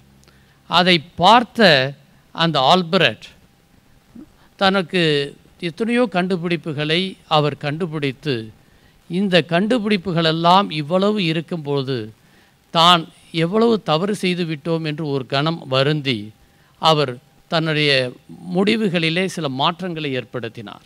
அந்த மாற்றத்தினுடைய தன்மைதான் நோபல் பரிசு என்று ஒன்றை உருவாக்கி அந்த நோபல் பரிசின் மூலமாக பல பேருக்கு தன்னுடைய சாதனையாளர்களுக்கெல்லாம் விருதுகளை கொடுக்க வேண்டும் என்று ஒரு முடிவு அன்றைய தினத்திலே எடுக்கப்பட்டது. அன்றைய தினத்தில் அன்றைக்கி பல பேரை கொன்று குவித்த நபர் என்று ஒரு பேப்பரில் ஒரு செய்தி வந்த ஒரு வார்த்தை அவர் இதயத்தை மாற்றியது. இன்றைக்கி அன்பு சகோதரிகள் அவங்க சொல்லப்போ இந்த அணி தீமை என்று சொல்லும் பொழுது அந்த செல்ஃபோன்னால் வரக்கூடிய பல தீமைகள், ஆன்லைன் ஃப்ராடு, இது எல்லாத்தையுமே எடுத்து சொன்னார்கள். உண்மையில் அது மறுக்க முடியாத உண்மை. இன்றைக்கி பல பேர் அடிக்ஷனில் இருக்காங்கங்கிறது நமக்கு அது உள்ளங்கையிட்ட நெல்லிக்கனி போல அதை நாம் பார்க்க முடிகிறது. இது ஒரு புறம் இருக்கிறது, அதில் மாற்று கருத்து இல்லை. இங்கே வாதங்களை வைக்கும் பொழுது பல கருத்துக்களை சொன்னார்கள். இன்றைக்கி இஸ்ரவேல் தேசம் எப்படி செழிப்பாக இருக்கிறது என்று சொன்னால் அந்த பாலைவனத்தை மாற்றக்கூடியவை எப்படி இருக்கிறது. இன்றைக்கி எல்லாமே நம்ம உள்ளங்கையில் நம்ம பார்க்கக்கூடிய அளவில் இன்றைக்கி டெக்னாலஜி தொழில்நுட்பம் எந்த அளவிற்கு வளர்ந்திருக்கிறது என்பதை அன்பு சகோதரர் பிரபாகரனும் சரி அந்த அணியை சார்ந்த ஒவ்வொருவருமே மிக திறம்பட கருத்துக்களை எடுத்து வைத்தார்கள். இன்றைக்கி அந்த 2 கருத்துக்களையுமே நான் பாராட்டக்கூடிய அளவில் இருந்தாலும் இன்றைக்கி ஒரு விஷயங்களை நாம் பார்க்க முடிகிறது. ஆட்டிடியூட் என்று சொல்லக்கூடிய அந்த ஆட்டிடியூடிலே பல வகையான அது எந்த வகையிலே இருக்கிறது என்பதை நாம் பார்க்கின்ற பொழுது இன்றைக்கி உலகம் 6000 4000 வருடங்களுக்கு முன்பு இன்றைக்கி பல தொழில்நுட்பங்களிலே ஒவ்வொரு நாளும் முன்னேறி வியாபாரம் இன்று கப்பலிலே நீராவிகளை கொண்டு வரக்கூடிய அளவிலே உலகம் வேகமாக சென்று கொண்டிருக்கிறது. விமானங்கள் இன்று போக்குவரத்துகளிலே ஒரு மாபெரும் மாற்றங்கள் ஏற்பட்டிருக்கிறது. பல்வேறு துறைகளிலே இன்று விண்வெளி களத்திலே சல்யூட் என்ற ஒரு விண்வெளி களம் 137 நாட்கள் அங்கே சந்திரமண்டலத்திலே இருந்து மாபெரும் சாதனைகளை படைத்து திரும்பி வந்திருக்கிறது. இப்படி உலக அரங்கிலே பல விதமான மாற்றங்களையும் சமுதாயத்தில் இருக்கக்கூடியவைகளிலே ஏற்பட்டு கொண்டு தான் இருக்கிறது. நிச்சயமாக செல்ஃபோனால் நன்மையா தீமையா அது பாதிப்பை உருவாக்குமா என்று கேட்டால் நிச்சயமாக நான் இந்த அணியை நான் ஏற்றுக்கொள்வேன். ஏன்னா அதில் மாற்று கருத்து இல்லை. பல்வேறு பேர் இன்றைக்கி அதில் பாதிக்கப்பட்டு இருக்கிறார்கள். அதனால் உடல் ரீதியாக மன ரீதியாக பாதிப்புகள் இருக்கிறது என்பதை நாம் பார்க்கிறோம். ஆண்டவர் பல கருத்துக்களை சொல்லியிருக்கிறார். ஏன்னா இன்றைக்கி அதை மிக முக்கியமாக பார்க்க வேண்டியிருக்கிறது. எச்சரிக்கையும் கொடுத்திருக்கிறார். ஏன்னா இன்றைக்கி வேத புஸ்தகத்தில் இல்லாத வார்த்தைகள் கிடையாது. எச்சரிக்கை, ஆசீர்வாதம், இது ரெண்டையுமே தேவன் எப்பொழுதுமே கொடுத்துக்கிட்டே இருப்பார். அதுதான் கண்டிஷன் பேல்னு நம்ம சொல்லுவோம். சில நிபந்தனைகளை கொடுத்து ஆசீர்வாதத்தை தேவன் கொடுப்பார். ஏன்னா இன்றைக்கி அது ரொம்ப ரொம்ப முக்கியம். முந்தினவைகளை நினைக்க வேண்டாம், பூர்வமானவைகளை சிந்திக்க வேண்டாம் என்று சொன்ன தேவன் நம்மோடு இருக்கிறார். இதோ நான் புதிய காரியங்களை செய்கிறேன் என்று சொன்ன தேவன் நமக்கு எல்லாவற்றிலும் நம்மை எப்படி வழிநடத்த வேண்டும் என்பதை டெக்னாலஜி உள்பட தேவன் கொடுக்கக்கூடிய பல சாதனங்களை நாம் பார்க்க முடிகிறது. இயேசு கிறிஸ்து நேற்றும் இன்றும் என்றும் மாறாத தேவன். அவருடைய வார்த்தைகள் நமக்கு ஒவ்வொரு காலகட்டத்துக்கு மட்டும் இல்லை, இப்போ வர இந்த எல்லா சூழ்நிலைகளையும் அவர் உண்மை உள்ளவராக இருக்கிறார். பிலிப்பியர் 4:8 நமக்கு ஒரு 8 விதமான கட்டளைகள் கொடுக்கப்பட்டிருக்கின்றன. அந்த 8 விதமான கட்டளைகளை எது செய்தாலும் நாம் உரசி பார்க்க வேண்டும். அந்த டெஸ்டட் என்று சொல்வார்கள். நற்கிரியைகளுக்காக செய்கிறோமா, ஆண்டவர் ஒழுக்கம் உள்ளவைகள் எவைகளோ, உண்மை உள்ளவைகள் எவைகளோ, இது எல்லாமே நமக்கு பார்த்து செய்யக்கூடியதை ஆண்டவர் பார்க்கிறார். ஆதியாகமத்திலே நமக்கு 3:6 நாம் பார்க்கின்றோம், ஆண்டவர் எப்படி அந்த சர்ப்பம் அவளை வஞ்சிப்பதற்கு வந்த பொழுது அவள் மனதிலே எப்படி எல்லாம் ஒரு மாற்றத்தை அங்கே வரக்கூடியதை, அந்த கனியை ஃபோர்பிடன் ட்ரீ ஃப்ரூட்ஸ் என்று சொல்லக்கூடிய அதை அவள் சாப்பிடுவதிலே இருந்து தப்பிக்கொள்ள வேண்டும் என்பதற்கு இல்லாமல் எப்படி மாட்டிக்கொண்டாள் என்பதை நாம் பார்க்க முடிகிறது. ஏன்னா எல்லா இடங்கள்லையுமே இன்றைக்கி நாம் உண்மைகளை பார்க்க வேண்டியிருக்கிறது. தொழில்நுட்பம் இன்றைக்கி பெட்ரோலியத்தினுடைய கழிவுகளிலே இருந்து பிளாஸ்டிக் அந்த பிளாஸ்டிக் மூலமாக பல பாகங்கள், உதிரி பாகங்கள் தயாரிக்க உதவிகரமாக இருந்தால் கூட இன்றைக்கி அதை தூக்கிட்டு கேரி பேக்காக போப்போ அது நீதிமன்றமே தலையிட வேண்டிய சூழ்நிலை ஏற்பட்டது. ஏன்னா அதனால் பாதிப்புகள் இன்றைக்கி ஏராளமாக இருக்கிறது. இன்றைக்கி உலகத்திலே பலரையும் நாம் இன்றைக்கி எந்த கான்ஃபரன்ஸையும் சரி நாம் நடத்தக்கூடிய ஒரு சூழ்நிலை இன்று ஏற்பட்டிருக்கிறது. 30 வருடம் 40 வருடத்துக்கு முந்தைய நண்பர்களை சந்திக்கக்கூடிய வாய்ப்புகளை இன்று தளம் கிடைத்திருக்கிறது. இன்றைக்கி இதெல்லாம் உண்மையிலேயே நம்ம பல வருடங்கள் நினைத்து பார்க்க கூட முடியாத சைபர் குற்றங்கள் ஒரு பக்கம் அதிகம் பக்கமாக இருந்தாலும் சரி, இன்றைக்கி பல குற்றங்கள் எல்லா காலகட்டத்திலையுமே இருந்திருக்கிறது. குற்றங்கள் இல்லாத காலகட்டங்களே கிடையாது. இன்றைக்கி பல காலகட்டங்களில் எல்லா காலகட்டங்களையுமே தவறுகளும் குற்றங்களும் தொடர்ந்து நடந்துகிட்ருக்கு. காயின் அங்கே இருக்கக்கூடிய ஆபேல் காயினுடைய காலத்தில் இருந்து, அங்கே நடந்தக்கூடிய முதல் கொலையிலே இருந்து, சர்ப்பம் வஞ்சிக்கப்பட்டதிலே இருந்து பல குற்றங்கள் தொடர்ந்து நடந்து கொண்டு இருக்கின்றன. ஆண்டவர் எச்சரிக்கை கொடுத்து கொண்டே இருக்கிறார். உண்மை உத்தமே இல்லாதவனை அந்த இடத்துல சபிராவுக்கு என்ன தண்டனை கொடுத்தாருங்கிறத நம்ம பார்க்க முடிந்தது. ஆனால் எல்லா நேரங்களிலும் ஆண்டவர் நமக்கு இந்த நவீன தொழில்நுட்பத்தின் மூலமாக பல நன்மைகள் நாம் கிடைத்திருந்தாலும் சில கட்டளைகளை தேவன் வைத்திருக்கிறார். உபாகமத்திலே 30 ஆண்டவர் சொல்லக்கூடிய அந்த வார்த்தை, நான் ஆசீர்வாதத்தையும் சாபத்தையும் ஜீவனையும் மரணத்தையும் எப்படி உங்கள் முன்பு நான் வைக்கிறேன் என்பதை தேவன் கொடுக்கிறார். இந்த இரண்டும் நமக்கு வைக்கிறப்ப நம்ம கேர்ஃபுல்லாக இருக்க வேண்டியது நம்மளுடைய டியூட்டி. என்ன சாய்ஸ் நமக்கு கொடுக்குறாரு, வாய்ப்பை கொடுக்குறாரு. ரெண்டையும் நமக்கு பகுத்தறியக்கூடிய டிசர்னிங் ஸ்பிரிட்டை தேவன் கொடுத்துருக்காரு. இதை பயன்படுத்தக்கூடிய தன்மைகளில் இருக்குது. இந்த கண்டிஷனை ஆண்டவர் சொல்லக்கூடிய இந்த கட்டளைகளை, பிரமாணங்களை, பிரசப்ஸைகளை நாம் எடுத்துக்கொண்டு அதை செயல்படும் பொழுது இந்த தொழில்நுட்பம் நிச்சயமாக நன்மை பயக்கும், இல்லை என்றால் தீமை தான் பயக்கும். இப்பொழுது உலகம் இருக்கக்கூடிய அந்த அளவிலே நாம் கத்தி எப்படி குத்துவதற்கும் பயன்படுத்தலாம், அதை ஆப்பிளை கட் பண்ணுவதற்கும் நாம் பயன்படுத்தலாம். அணு ஆயுதத்தை எப்படி பயன்படுத்த முடியுமோ அதே போல நன்மைகளை எடுத்துக்கொள்ளக்கூடிய வாங்கு நம் கையிலே இருக்கிறது. சமுதாயத்தை பாதுகாக்க வேண்டிய பொறுப்புகளும் நம்மோடு இருக்கிறது. கட்டளைகளோடு இருக்கபடி நாம் பின்பற்றும் பொழுது நன்மை பயக்கும் என்று பாசிட்டிவ் ஆட்டிடியூடிலே நான் தீர்ப்பை வழங்குகிறேன். நன்றி.